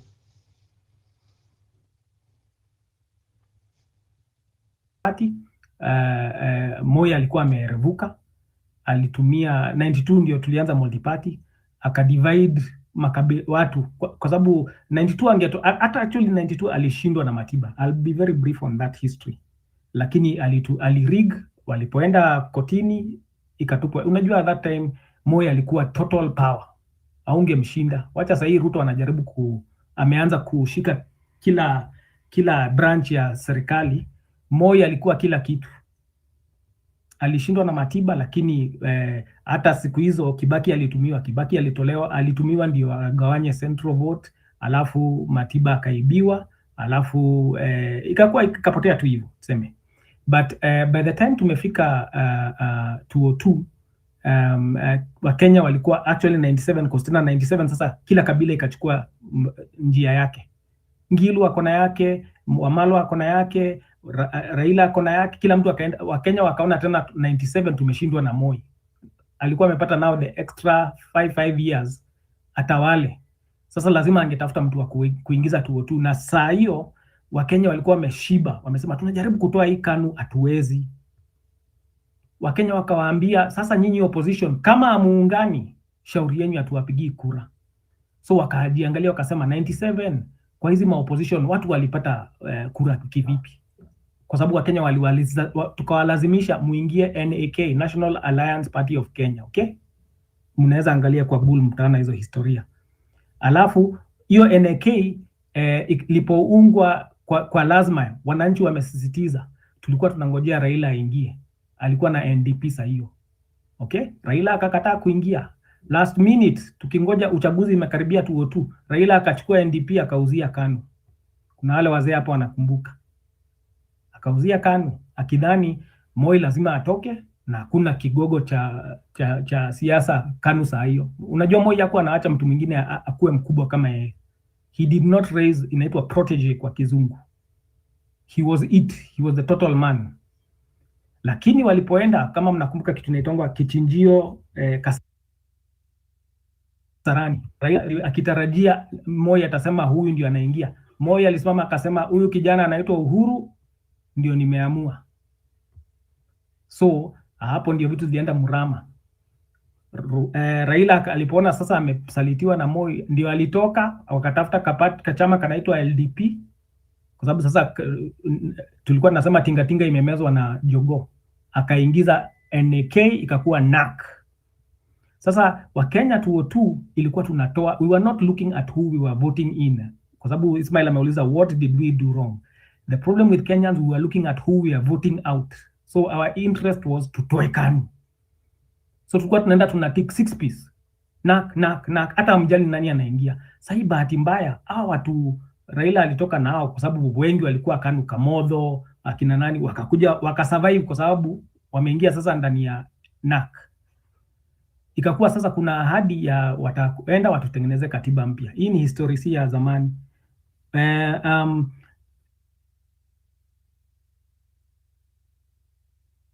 Wakaenda wakaharibu Bomas kwa sababu sasa walikuwa walikuwa wameahidi wakiwa na Kibaki na yuko hapo kwa wheelchair, kaenda kupeleka hizo vita Bomas of Kenya ya Balgai, hiyo constitution ya kwanza. So baada sisi watushughulikie kama Wakenya, hawa viongozi kwa sababu hawajapata zile vitu wanataka wote, na sisemi tu upande moja, wakatuharibia katiba ya kwanza, wakaingiza chuki. Na hiyo chuki ikaingia 205, ikakuwa mambo ya orange na banana. Chuki ikakuwa 41 versus 1, wale wanakumbuka, nakuja na mbio. tukapata Orange iliposhinda ikakuwa no, this was a referendum, mtoke. Tukaingia 2007 sasa na chuki ya 2005 ndio tulikuwa na hiyo post election violence. Sasa kwa sababu hiyo post election tukasema katiba ingine sasa tufanye, hata kama ni kubwa na iko na gharama, afadhali tuwe na kitu inalinda kila mtu. Ndio ukaona zamani, kumbuka tulikuwa tutaka majimbo, Wakenya kwa wanataka majimbo, lakini after 2007 wakasema afadhali kila mtu akuwe na kanchi kake kadogo aweze kujiendeleza, anapata hiyo allocation, anajiendeleza. Tukatengeneza hiyo constitution, na Simba ni mzito, iko na gharama, lakini sio ikaingiza kitu kizuri kinaitwa public participation, ikaingiza vitu vizuri, vina gharama na lazima tupunguze zingine, but ikaingiza chapter ya integrity. Sasa tumepitisha hiyo 2010. 2012 tulikuwa tupige kura kulingana na hiyo katiba mpya ya integrity, lakini Ruto na Uhuru walikuwa na kesi za ICC kwa sababu ya 2007. Tukakosea kwa sababu sasa ikakuwa lazima watu wanataka kusave Uhuru na Ruto, na of course unajua sisi ati wa Kenya wale wako na nguvu ya kuhesabu kura, wakaamua hao wawili tunawaingiza ndio wasiende ICC. 2013 wakiingia, tulikuwa tumeshavunja katiba yetu mpya, the chapter of integrity. We compromised our constitution immediately, and since these people who came in, they were not faithful to the people. Hii katiba ilikuwa hitilafu kwao, na ndio wamekuwa wakiibadilisha, wanaidunga, wanaibomoa pole. Hatujui kusoma katiba kama wa Kenya. Tulisema baba amesoma, Kibaki amesoma, Ruto akisema ni mbaya tunasema hapana, akisema ni poa tunapitisha. So tumekuwa wavivu kama Wakenya kujihusisha na kujua hizi vitu tunafuata na watu tunafuata wana sera gani, na hizi katiba tumepitisha zinasema nini. Tumeamka sasa vile Gen Z wameleta hizi, we are tribeless, we are partyless, we are leaderless, and we want the constitution implemented. Ndio tumeanza kusema kumbe walikuwa watu consult kila kitu. Vitu ngapi wameharibu na tulikuwa tumelalia masikio. So what has happened is tumeamka sasa, but even ndio kulienda. We compromised our constitution then. Si ati Uhuru was perfect, lakini ikaendelea hivyo. Now that we are woken up na tumegundua the three arms of government which are meant to serve us. Kwa hiyo constitution siku hizi tunaongeanga mambo ya article 1. The executive, the judiciary and the legislature, they are meant to be serving us the people. Lakini si unaona ndio sasa wanatuua, wanatubeba, wanajifanya wajui vile kunaendelea. They are breaking the constitution. They can remove a DP without IEBC and install another one without IEBC, without a referendum, with fake public participation. That is the problem. But how do we fix that? Mimi ni mtu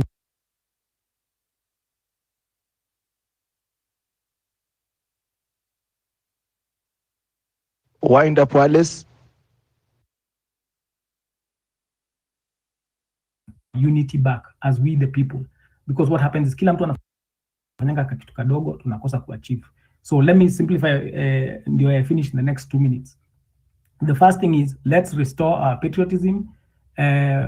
Ukabila tunajua inapigwa lakini haijaisha kabisa, lakini tunaweza tumesikia vile Malia amesema sasa tuko na sisi wenyewe, because we know hata kuenda kotini sasa ni waste time. Tunajua nani we know who is in control of the courts, we know who is in control of the legislature. Wanapiga kura kulingana na yeye, tupende tusipende. Judges are ruling the way he wants, we like it or not. So since that is our reality, first of all, we the people, let's bring back our unity together. Okay, we have ourselves, and vile Malia amesema pia we have our God. We've told people we've started a patriotism challenge, because the problem for Kenyans for too long has been tulikuwa tujihusishi kwa kimakini. By the time tumeamka vitu vimeenda mrama vingi sana.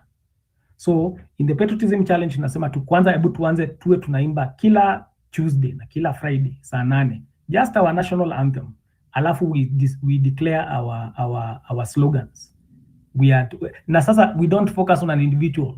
Ruto is not the author and finisher of corruption. Tunasema no more corruption, no more abductions, no more murders by government, no more illegal deals with Adani, because we the people tunasema. But the only time our voice has power is when we are united. Si ati mimi nafanya kitu yangu, Pipita anafanya yake, Morara anafanya yake, sijui comedian anaitwa aje anafanya kitu yake hiyo ya Uhuru Park. That's not how it's going to work. Kwanza hebu tushikane pamoja as we the people, tukae na undugu kwanza. Hiyo umoja hiyo tunaimbaga kwa nini wimbo wa taifa. So that's what we've initiated. Tumesema let's get our patriotism together first every Tuesday and every Friday, because hata sasa tutakaporudi siku moja tuamue tunarudi kwa barabara, kama yapo ndio tutaenda, tutakuwa tumeshikana kwanza na umoja. Tukumbuke 25th ya June si ati ilikuwa tu kigafla, ilikuwa build up. Watu build up hiyo kitu, wameagree na kitu, wameshika umoja, wakaenda kuwaambia msipitishe, hawakutusikiza cause wanasikizanga mtu mmoja na tunajua ni nani. So tukianza sasa by umoja kwanza, turejeshe umoja kwa Wakenya, tuseme sasa tumekuwa kitu kimoja, we the people, kwa hiyo constitution tuseme we have taken back the power we delegated to them. We are telling the world. Kumbuka tukichapa hashtag Kenyans, unaona tumefikisha karibu 1 billion za free Aoko. Tutaanza kupiga hashtags for everything, tuna revoke hata kama ni hizo mabase tuseme hatuzitaki. So nataka kujifupisha hivyo, but nataka kwa challenge, hebu tukubaliane kwanza, turejeshe uzalendo, tuwe kitu kimoja, we sing together the anthem, we declare hashtag. Tumeshaongelesha Wakenya wako diaspora, tumesema tunaiweka saa 8, ndio saa 8 ya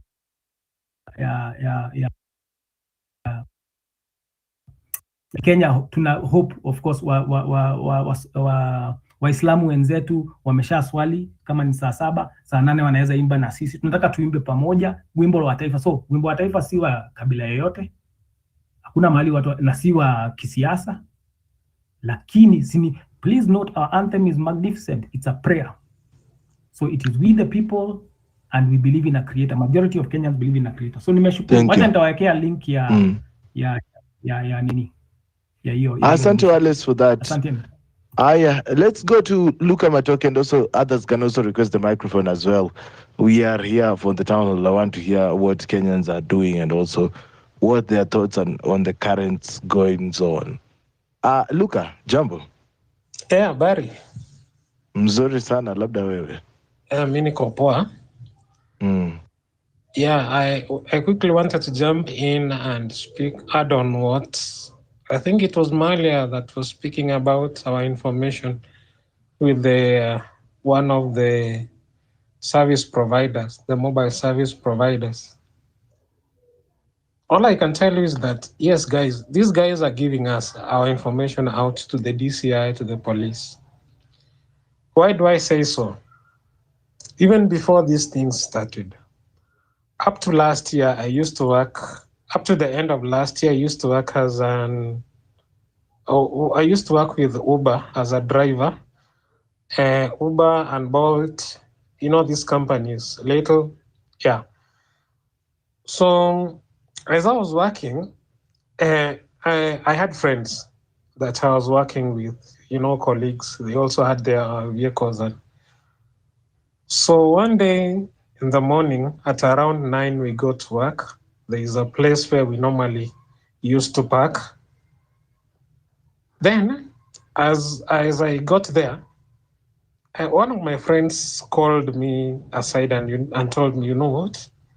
I've just received a call from someone. She said she is from the DCI, and she asked me to go to the headquarters. Like right now, I stop working and go there. So I'm like, what did you do, Bramwell? He's like, she just called me. Then my friend was saying like, he's not going. So we continued with other stories. We continued talking about our families, catching up on the politics and all that. Then he received a call again. Someone called and he received the call. It was the same lady. She told him, Bram, I told you to come, and like 30 minutes have passed and you've not moved an inch. Do I tell the DCI of Karen to come pick you and bring you to the headquarters? You know, our friend was alishtuka. Like, how did this person know this? So the lady from the phone just told him, you know, I can see you. I can see that where you are with your phone. I can see where you're standing. So what does this say? These guys, they have our locations. So long as your phone is on, they have our locations, and that is how they track us down. And, you know, they're able to know where you are. That's why you heard Male was saying that you find that someone is not living in Rongai, Nongata Rongai, but they are able to tell that you are in a matatu, you are on your way to Ngata Rongai. So that clearly shows that these guys are tracking our phones, and they know. Once they have your phone number, not even your phone number, once they have your information, even if it's the national ID, they're able to tell. So like in this case, my friend, so because they had called him and told him he has not moved an inch, he was forced to, you know, stop all work and start going towards the headquarters of DCI. So as he was on the way, now this is what he reported to us later, that as he was on the way, and the lady kept on, you know, seeing where he is. Then at some point, he met, you know, on the way, met a traffic jam. Then he was forced to, you know, he was forced to like stop.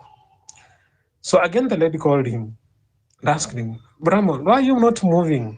I can see you're on Valley Road and you're not moving. And then, yeah, he told him, you know, he told her that, you know, there is a traffic jam. That is why I'm not moving. Then she told him, okay, continue coming. So this clearly shows that these guys, they have our information. They have our information. Yeah, and the courts are not helping us, sadly. They are allowing our information to go to these guys, and, you know, they're causing us harm. Even me who's speaking this moment, they might decide to come for me, and I'm helpless. So our information is out there. No matter how much these mobile service provider that has been accused a lot, they're giving out our information. No matter how much they keep giving statements that this and this is not happening, I don't trust them, because you can see there's a clear sign that information is being given out and people have been killed. So this is another area that you really need to be careful with. At the moment, I don't know what we can do. Maybe guys can chip in and give us information on what we can do best to avoid being arrested. But it's happening. It's a reality. This happened last year, even before this protest had started and everything. And yeah, I just got reminded of it, and I decided maybe I can share. Yeah, thanks, Pipita. That was my time. You can pass the mic to another individual. Thank you. Thank you so much for that, Luka Matoke as well. Social conversations, engaging topics on your phone anywhere. This is Home Run with Pippi.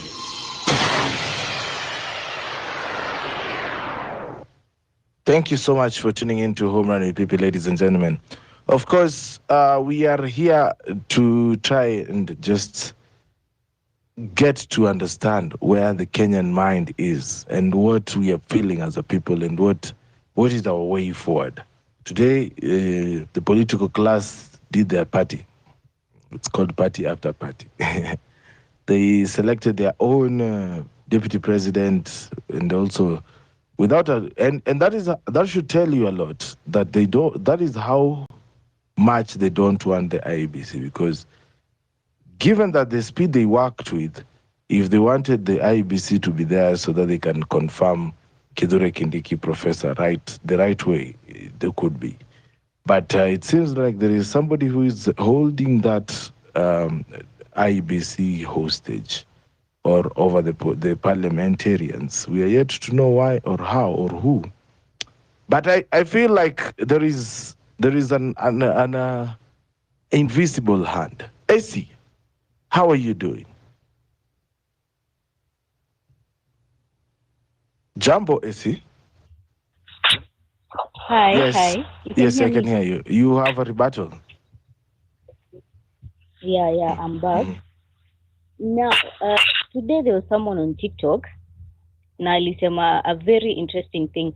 Alisema mali imefika as Kenyans, sai ni sisi kwa sisi. Like it's us Kenyans versus the government. So kuna mse hapa aliongelelea about how the government inasema vitu ziko at cheaper prices. Let me tell you, hakuna kitu imeshuka. In fact, vitu ziko juu. So last month I did a shopping. Wacha napoteka scenario. Unga ya soko ilikuwa 132 bob. Jana nilifanya shopping. Unga the same unga ilikuwa 170 bob. I'm not saying ati nini, but unaona imepanda. Mafuta the same thing. So I don't know why the government inajaribu kusafisha jina while the ground is totally different. So kuna mse amongelelea about clashes the election. Personally, I was tuseme like nili witness elections at 2007, 2008, and siezi taka Kenyans siezi taka warudi to such a position because what we saw, how we saw people wakifanyiwa, it's not a good picture, and it's actually not a good picture. So sai Kenya is hata nimeshindwa kuongea tafadhali. Poleni. All right. I don't know if you're finished submitting ama umekuwa curtain. All right, thank you so much for that. I want to read a couple of comments here on the comment section as well. You can request the microphone and talk to us. I see there are others who are dropped. But today is welcome to our town hall where we let Kenyans speak their mind. Luka Matoke said, Aoko has been found in Tanzania and rushed into hospital. Mungu ni mwema. Our best wishes to Aoko, her family and friends. She has been found alive and well. Thank you. We thank God and also for everybody who has been able to amplify that. I want to tell Kenyans next election don't vote for leaders because of sympathy, nice talk, bride, vote cause say what wako na good intention our Kenya. Kenya is a resourceful country. That's why all these countries are eyeing us like that. I noticed that we have 4 army bases of the US in our country. A peaceful country with 4 army bases of a foreigner. And we are just chill. Okay.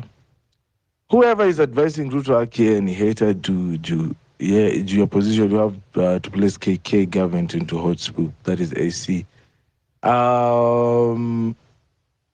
Safaricom released a long statement. Let me read it. It says, let me read it in part. It's a long one. It says, Safaricom notes various conversations regarding data privacy and sharing customer information with security agencies and other third parties and wishes to make the following statement. Yeah. Wanasema kwamba that we respect our customer privacy and adhere to strictly by the country's data protection laws. As such, we do not share any customer data unless explicitly required to us via a court order. That for information purposes, a customer call data record does not show any live location and movement of customers, but are regenerated after a call is terminated and for text messages once they are sent or received, and this is for purposes of billing only. That in July 2012, Safaricom onboarded Neural Technologies to implement a fraud management system on all their business lines, including our mobile money system. Neural Technologies is a global brand operating in over 30 countries, providing support to telcos and utility companies to prevent and detect fraud with no third-party access. That we were recently awarded an ISO 27701 Privacy Information Management System certificate by British Standard Institute. after a vigorous audit of adherence to data privacy laws and privacy. This is the highest certification of an organization can attempt in managing of privacy information systems as a data controller or processor, a testament to a commitment to preserve our customer privacy and provide our worry-free experience on our network. Finally, we would like to reassure our customers that we have always been transparent and honest in how we engage with our stakeholders, and we will continue to do so in order to maintain the trust that we have built over the years. Wallace, are you convinced by that statement? Since you're the only one who is there now, are you convinced that that statement is a good one, is really legit, or they're just saying that to avoid litigation? I don't know if Wallace can get me. I'd like to hear from you. Josie Bush said it's true because about the way they pretend to pray. I wonder which God, because I'm sure it's not our Heavenly Father.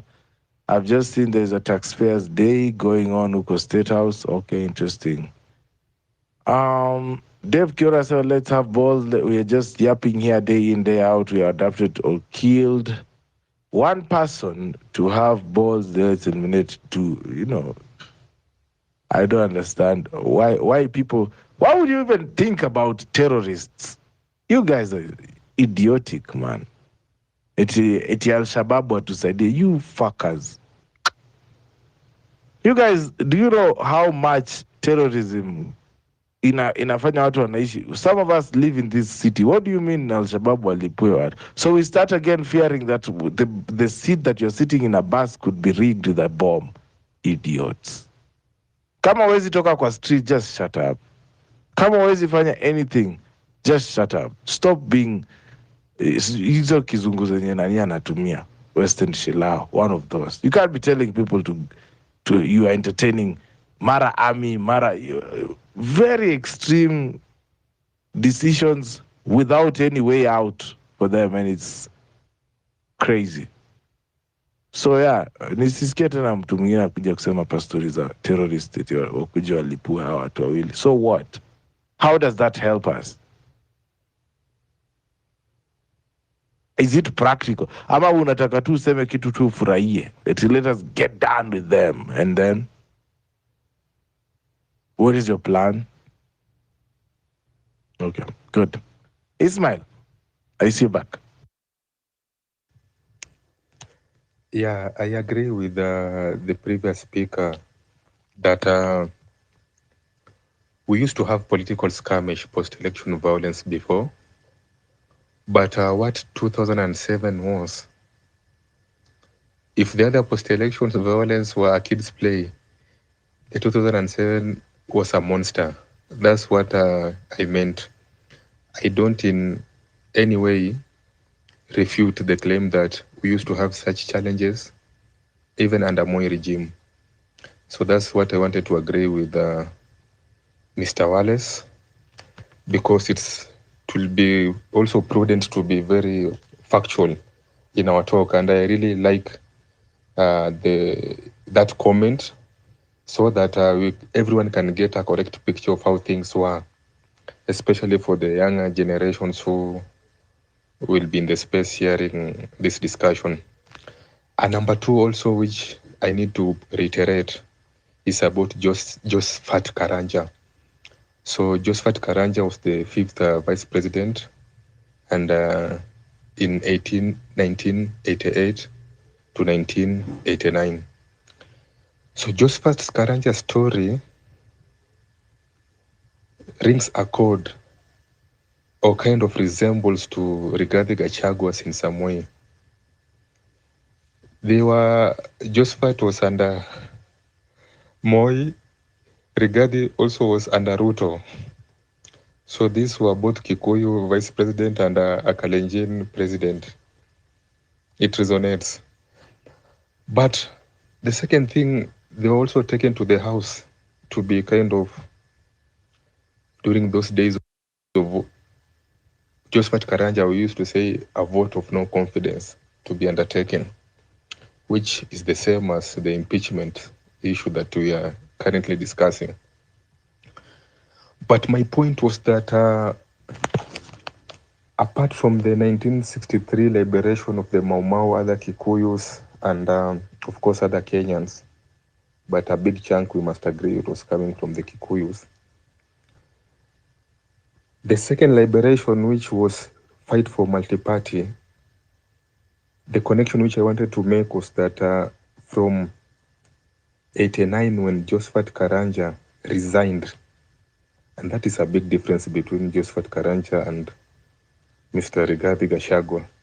So Josephat resigned before the vote of no confidence was undertaken in parliament. So he was kind of but when Josephat Karanja came down from that position and the Kikuyus were in the opposition, just look at it. 89, then we moved to 90, then we moved to 91, and in December 91, Section 2A is repealed. So the transformation, the removal of Josephat Karanja lit up the biggest community in Kenya, of course with also other communities, but now the force was so huge that it will take 2 years until December of 91 for Section 2A to be repealed and for the country to have its first multi-party election in 92. So in this second liberation from one-party state to a multi-party, Kikuyus, we have to agree, when we are reading history, played a big role. Please disclaimer, when we are saying Kikuyus played a big role, there are also other players there. We're just saying they played a major role, but there are also other players. I'm saying this disclaimer so that somebody shouldn't come and start mentioning other people. You don't need to. They were there. But with the descent of Karanja, Kikuyus had been fired up and we went full force for the second liberation. Now, if we are to use the principle that history repeats itself, we foresee with the descent of Rigathi Gachagua, Kikuyus also being fired up and now pushing for another liberation. This is what we are predicting. I don't know whether we'll cash out, but there's an 80% chance this is what will be happening. We're going to have another change, another shift to another level. But apart from saying so, as Mr. Wallace also put it very well, we need to think who is coming next, rather than just focusing on removing the current part. I want to steal a few minutes of the town hall to discuss the issue of our women seeking beauty and how the price of beauty could be very expensive. Condolences to the families of the lady who died while undergoing that surgery, which was just supposed to remove the extra fat, but it ended up piercing the intestines, feces coming out, and infections and death.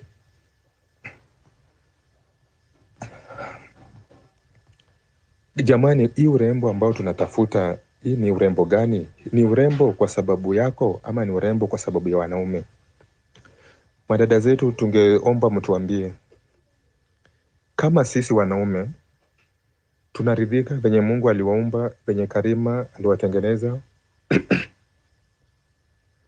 Saa zingine Wakristo wanasema aliwaumba kwa mfano wake. Mimi kama Muislamu sitasema hivyo, lakini venye Karima aliwaumba inajitosheleza. Kwamba uende uchukue nywele bandia uongeze, mimi kama Ismail, hiyo hainifurahishi. Inanizuia tu nikienda kukubusu, nywele zinakuja katikati ya uso yako na yangu, inanipatia kazi mingi ya kutoa nywele. Kwa hivyo mimi hata hainifaidi.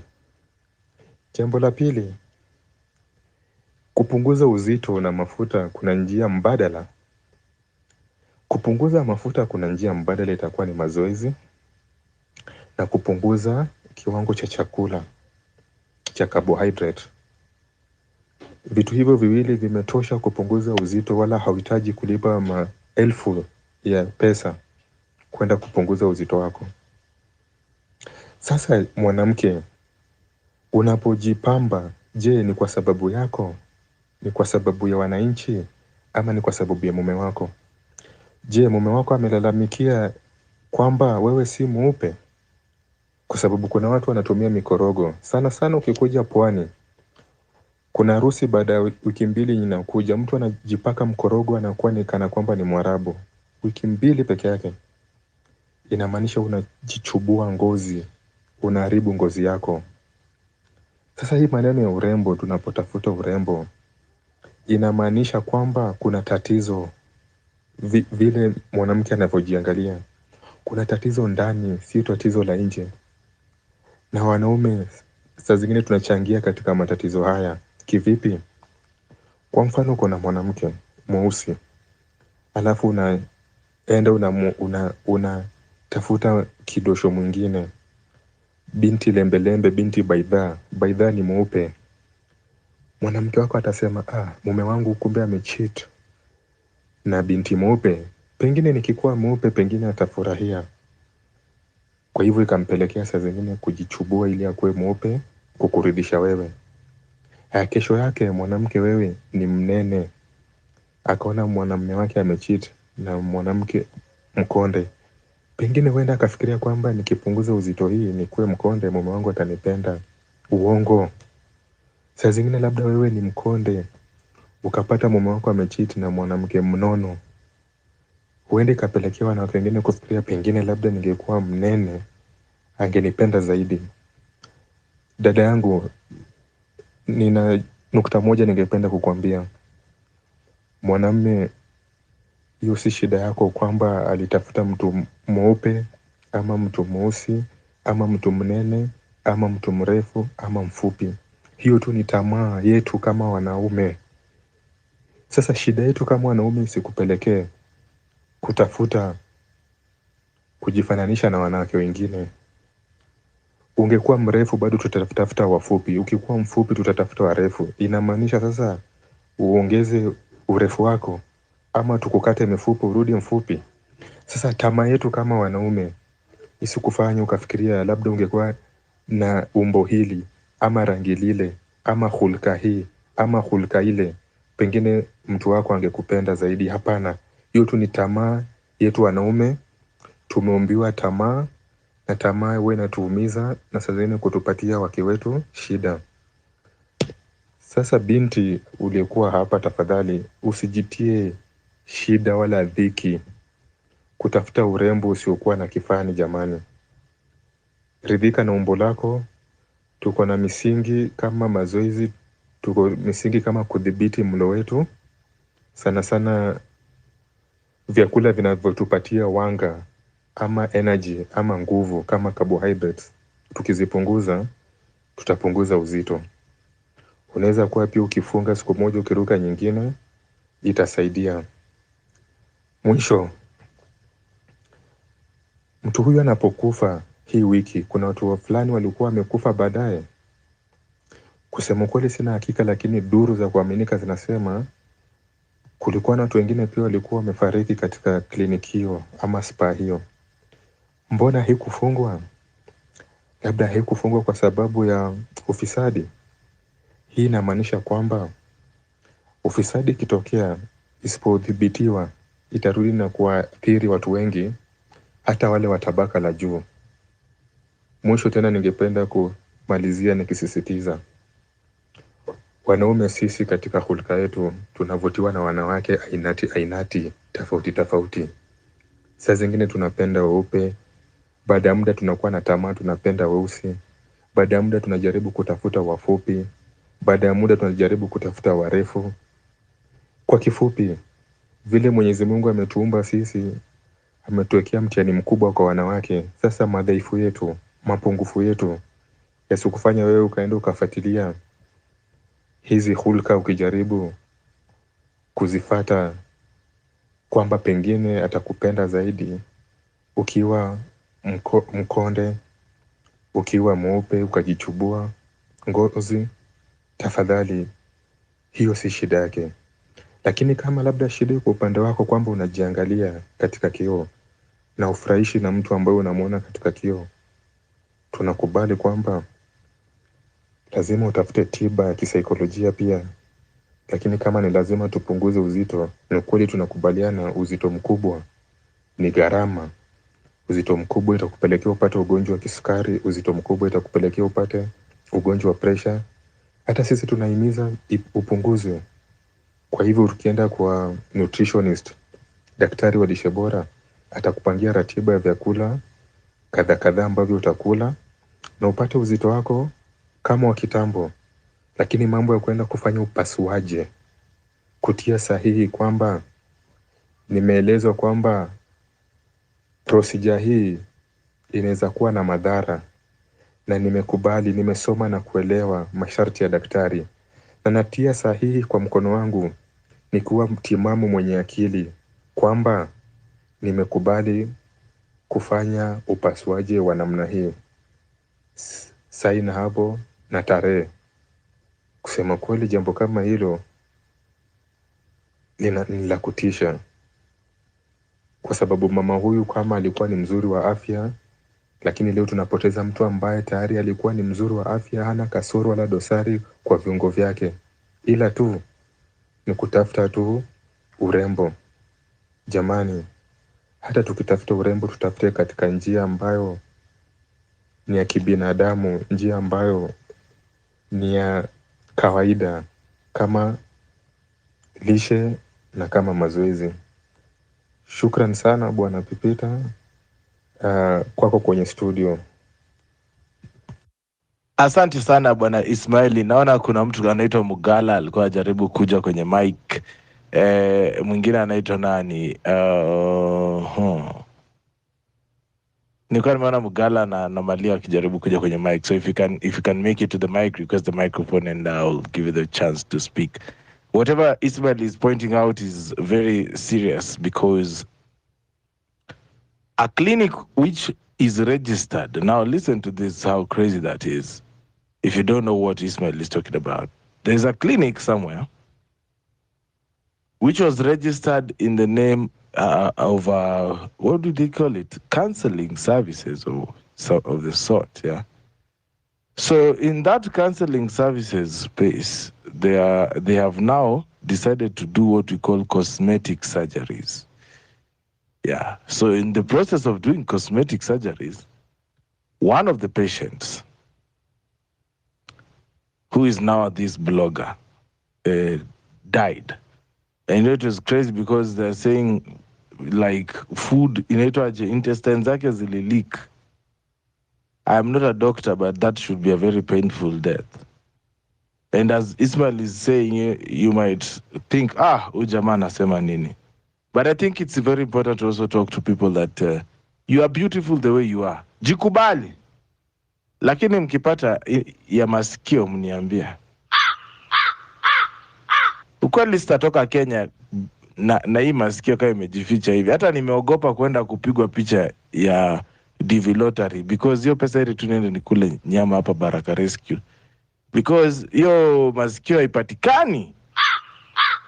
So kama hiyo clinic wanatengeneza ya masikio, wangetengeneza pesa mingi sana kwa sisi watu round face kama mimi. But sasa unaona you know, most of these beauty clinics, they work with the ladies. Raja, wanaume vitu zetu nataka increase size.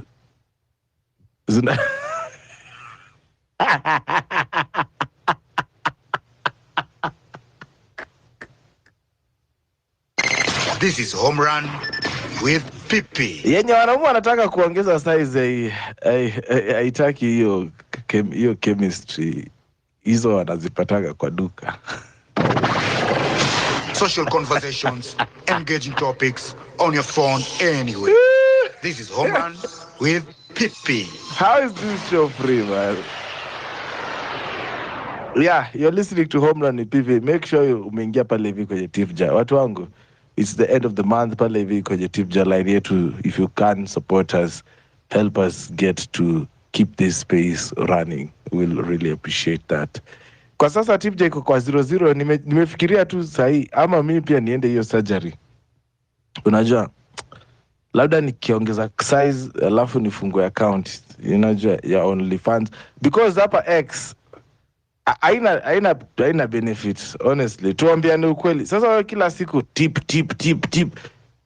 Sasa ningekuwa huko hivi kwa ile site ingine ningekuwa tu nalipwa in dollars So tafadhali, kama hao maconman wenye wanaanzisha hizi, pia kindly focus on men as well, sio kufikiria vitambi. Honestly, wanaume wachache sana, naweza hesabu 5 wenye wanataka kutoa vitambi. Kuna vitu serious zetu tunataka kuongeza size. Kuna kitu kama kuongeza ticking timer, ile tukaita ticker tape timer. Kitu kama hiyo tuongeze masaa kutoka 2 minutes ifike kama 2.5 minutes. Hiyo nayo unaweza pata biashara sana. Na sijui nifungue hiyo biashara, because honestly mambo ya podcast hizi nisaidia. So men, welcome to Pipi's Clinic. Hata jina yenyewe inasema ni ya kazi gani. So men, you don't have to worry, I got you. Bei ni ya mwananchi wa kawaida, tunaongeza size per inch. Unajua ni nini naongelea? Masaa pia tunaongeza na masekunde. So kindly men, mimi nimechoka. Hata umerealize ladies mostly ndo wanakuwa conned. Ikifika wanaume yenu mkikoniwa, okay, ndani anaweza kama utukweli sasa tukweli nilinunua mafuta 30 ml ya kuongeza inches alafu nikapata kumbe nimenunua Arimis. You are listening to Home Run with Pipi. Weekdays from 4 p.m. to 9 p.m. There's like a company which has really taken part in this milking jelly business. Yeah, I don't want to give them free marketing because they already pay a lot of money to Citizen and others. So they have this lady who's always speaking on how milking, but they're not even showing any cows. They're like, nah, milking jelly. Where are the cows you are milking, Salima? Show me the cows. Come on. Anyway, so ladies, we like you the way you are. Kama uko na base, kuna mtu wako. Kama wewe ni light skin, kuna mtu wako. Kama wewe ni dark skin, kuna mtu wako. If you're tall, of course it's not me, but there is someone who will like you. Okay? Sure. So if you're, mimi sitaki wasichana refu banana.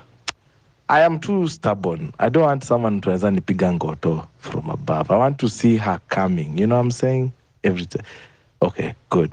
So as I'm saying, for our ladies and men, even for our men, when you break up with your women, let us stop with the body shaming. Unajua hii body shaming kidogo tunafanya hapa ndio inafanya our ladies wanakuwa na hizi dysmorphia. They hate their bodies. If you break up with someone, and also ladies, unajua inaenda both ways, because also ladies, inasema alafu niweke jingle. Ladies will tell you, enyewe kweli Ismail, I used to love you, but masaa yako kweli yalikuwa mafupi kushinda headlines. You are listening to Home Run with Pipi.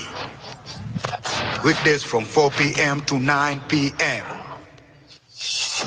You're listening to Home Run with Pipi Town Halls Fridays here, where we talk about our country and the Kenya I want, of course. I see Ismail Luta is here and Malia Davis. Ismail, you wanted to battle before I started pushing my business idea. Lakini your business idea means I follow through. Very, very workable. I wanted to tell you a story of there was one high school where there was a young man in the senior school who was endowed with a big penis, and he used to walk sometimes naked in the dorms, flaunting it to other students, and he used to see himself as the King Kong. But what happened after moving from the school, coming back to the society, he realized the girls didn't want to have any sexual encounter due to his humongous, big pennies. And so he resorted now to paying prostitute for the sexual favors. But even the prostitute, upon seeing what they were about to undertake, they will agree to forfeit the money and spare their lives. So the big, humongous pennies which the young man used to flaunt in high school by walking naked in the dorms became a source of distress because no one wanted to partake the sexual act with him. So what one day you may think it's a big thing and important to you, it may turn out to be your sorrow. Number 2, let me get personal and give you my story. In our family, we have tuko na kipara from the father side. So I used to hate this kipara so much until 2019. So what happened in 2019, a patient came to the hospital. And that day I had my fellow doctor and he asked, I want to do a cesarean section. So that doctor came and said, I'm here, let's book you. The patient looked at that chap and said, you seem to be very young. When did you even learn to do a cesarean section? I don't want you. Get me another doctor. So I was called. And this patient looked at me and said, this chap now seems to be a bit older. I think you are the one who will do this cesarean section. I told him, look, stop this foolishness. This doctor is 2 years older than me. So it's just because ya hii kipara ya familia, lakini huyu ni mkubwa wangu kiumri. So listen, this week, this doctor is the one who is inpatient. He'll do that surgery. But from that time, I started loving my kipara. So at one point, you may hate something, but it's good. Let's go to Vitambis. There's some position in this Kenya, especially in the corporate. You come with a slim body without a kitambi, you are likely to be denied this position. For example, you want to be a CEO, na umekuja wewe ni mkonde hapo. Wanasema pipi ndiye anataka kukula pesa yetu anone. But mtu mwingine anakuja na kitambi. Huyo jamaa kitambi is more likely to get that position. Just analyze these things. My conclusion, msichana unaweza pendwa kwa sababu tu ya miguu yako, something which has nothing to do with sexual act. Msichana mwingine anaweza pendwa tu kwa sababu ya mapua yake. Mwingine anaweza pendwa tu kwa sababu ana smile. Sometimes some girls are just loved without a reason. So these issues of perfection, body perfection, please, is just a lot of business which will be killing our ladies. We need to revert back and stay as natural as possible. But in terms of religion, in terms of theology, when you start changing parts of your body, it's like you are telling the maker, oh God, you seem to have been lazy in designing and creating me. How so did you give me this kind of nose? How so did you give me this kind of ears? How so did you give me this size of buttocks? You did a great disservice to me. So this is like what you are telling the creator. So in terms of theology, in terms of religion, it's bad. Let's be happy with what we have, because some people don't have even those body parts. Some people don't even have legs. Some are not able to see, but you have your eyes, whether small or big, appreciate them. Thank you.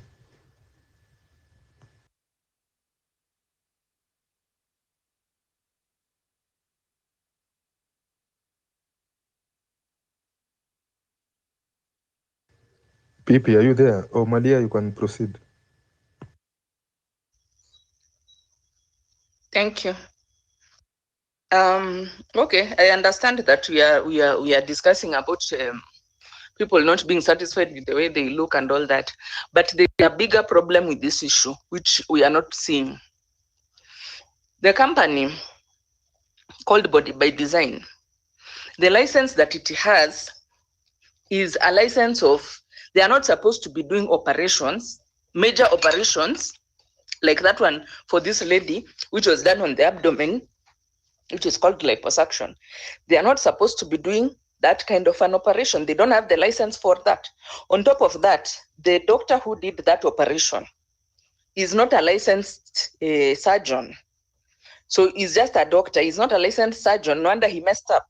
But you see, this is why I keep reiterating that, you see, some of these things we see in our society in Kenya, and we trivialize them, or we think it's just it's part of life. It's not. It's endemic, and it's indicative of the rot and the basically the failed, living in a failed state. Because if you are living in a country where there is a government which is working, a clinic cannot be, and this is not the first person who has died under this clinic, which is called Body by Design.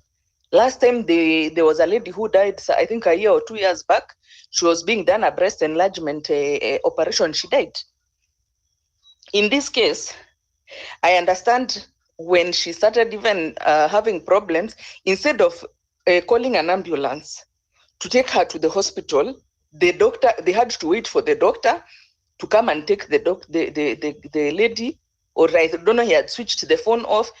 And these are things which cannot happen in a society where there's supposed to be we have county government, which is supposed to be issuing out this license. We have the ministry, we have health inspectors and all that, who should be going around. It's very dangerous. And now the country that we live in here as Kenya, I think where things have gotten, you just have to realize that you are on your own. You are not living in a country with a functional government, so they cannot protect you. They cannot protect you from murderers. They cannot protect you as a woman from femicide. They cannot protect you as a woman who goes as a patient to go and do beauty, whatever surgery. They can't, because this person who was doing this license, and in fact, like in this country, malpractice, even me, I've ever lost somebody to, it was not a cosmetic, but a real, like a medical surgery. You can do whatever you want. Have you ever had the doctor has been jailed for or even charged, even paid damages to a patient because of malpractice? There is nothing like that. And that's why I'm telling you, Kenyans, we need to wake up and realize we are living in a failed state. In fact, the right word for it is failed state. Mtu anaenda anafungua nini yake, clinic yake, anakuja anachukua nini ya kanjo, because and I saw that license imeandikwa counseling what. So they are not allowed to actually do surgeries there. But they are doing. And in fact, the person who is doing is not even a surgeon. So what does that really tell you? And by the way, this is not somebody who is a raia. This is a prominent Kenyan, a wife of a prominent Kenyan. And the other one also, because the prices they charge for those surgeries, sio pesa kidogo. So it's not just anybody who can go to those clinics. But because people know that in Kenya you can mint money and bribe your way, you go and do an operation that is supposed to be done in a hospital with full facilities for emergency in case the person goes into coma or anything happens, their pressure, because things happen during operation. And that's why they usually say that you operate in a facility where there can be emergency services in case things go wrong. Yeah.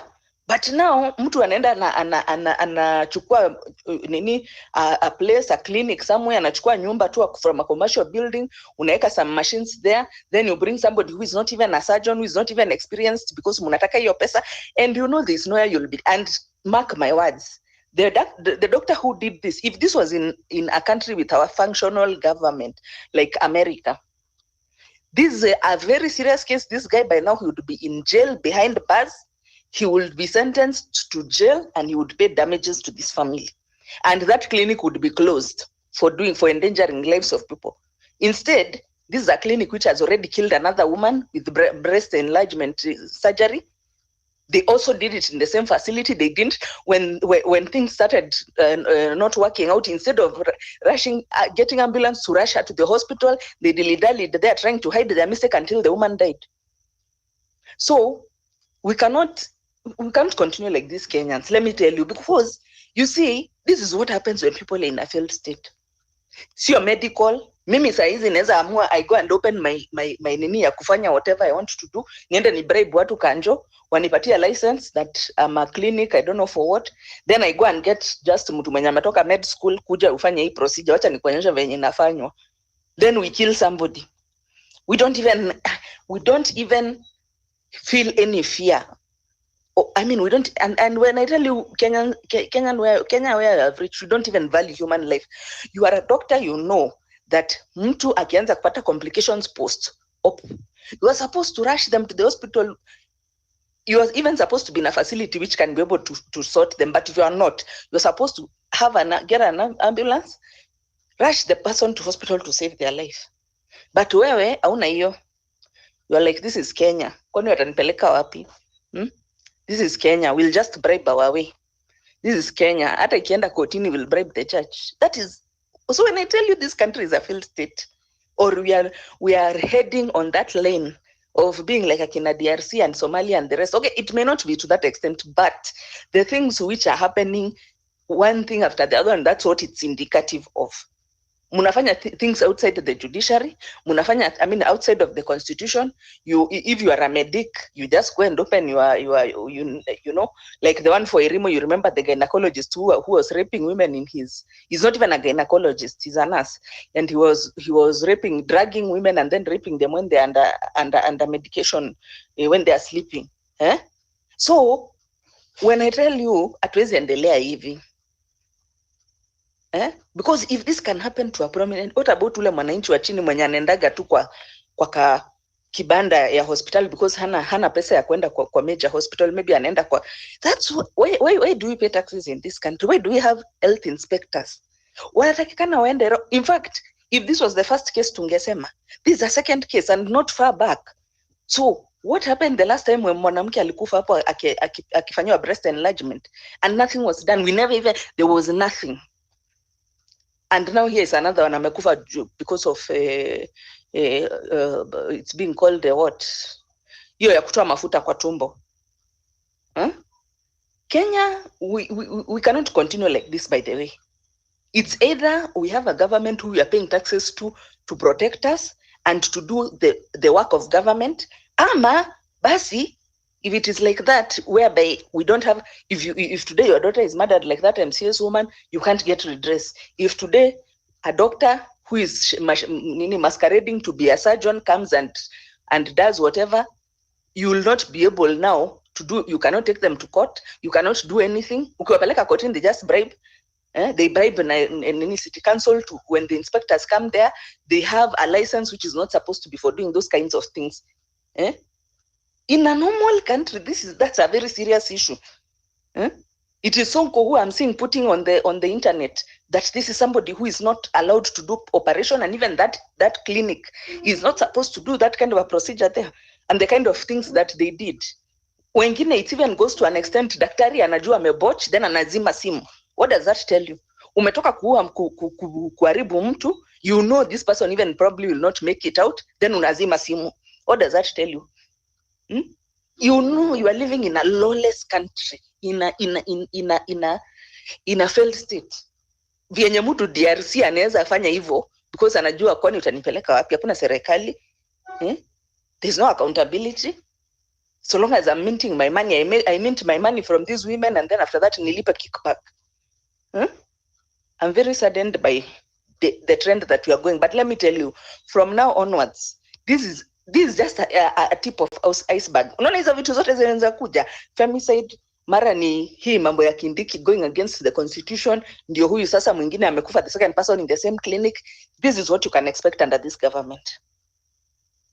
And we cannot agree to this kwa sababu the point of us paying taxes is so that we can be able to have an organized society which has controls. Not everybody doing what they want. Because kama tukisema sasa kila mtu afanye venye anataka, kesho nifungue kibanda hapo alafu niue mtu hapo, then I just zima my phone and disappear. CID ama whoever they are, DCI, NSIS, they can track you, they can track Aoko, and others activists where they are, but they cannot track a doctor mwenye ametoka kuua mtu doing an operation which is not qualified to do. They cannot track that one. Back to you.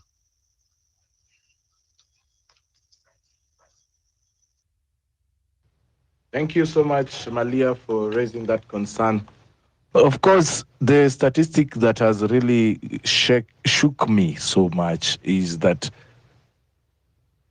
how many percent? 97 ladies have been killed in the past 3 months. Killed, eh?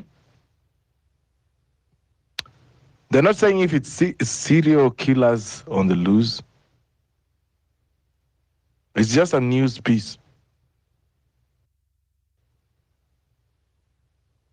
And then you see also this issue of such quacks walking around. They're really walking around, yeah? They are quacks who got a certificate for counseling services, opened a shop for, what do you call it? They opened a shop for what we call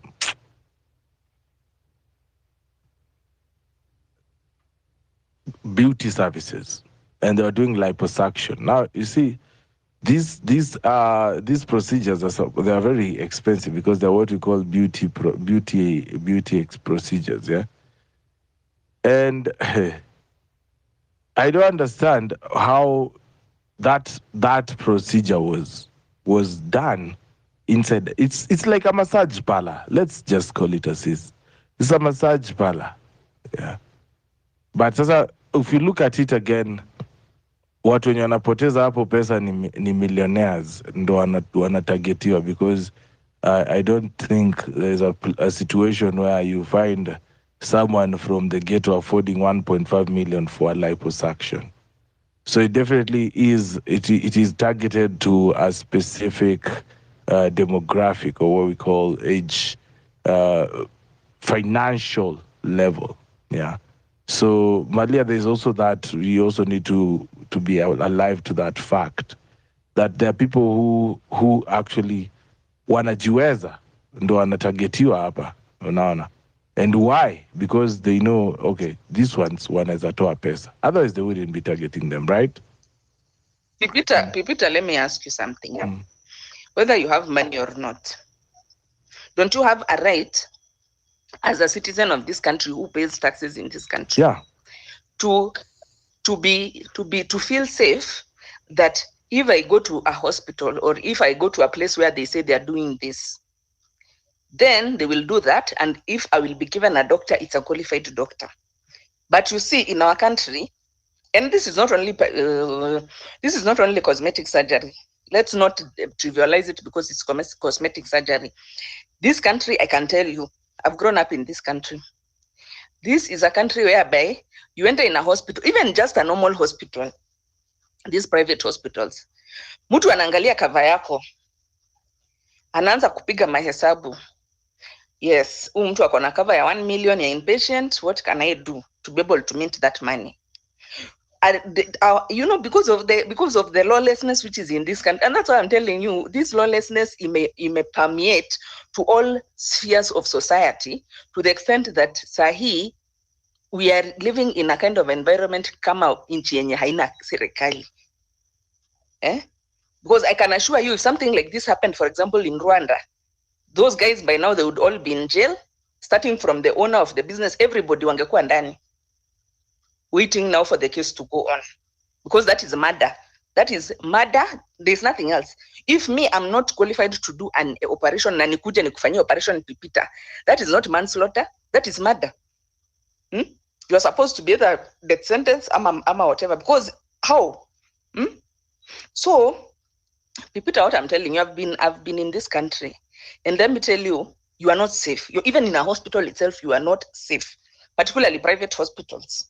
Mtu anakuangalia, anaona, they can even do for you unnecessary operation. How many times, me myself, I've refused to be done operation? Mpaka ninaambua ni sign, there's that document wanasemanga that you left the hospital against the instruction of the doctor and the hospital will not be liable. Na sasa hiyo mtu tu amekuangalia, you don't even have. There's a time I was having some abdominal pain, nikatumwa kwa scan.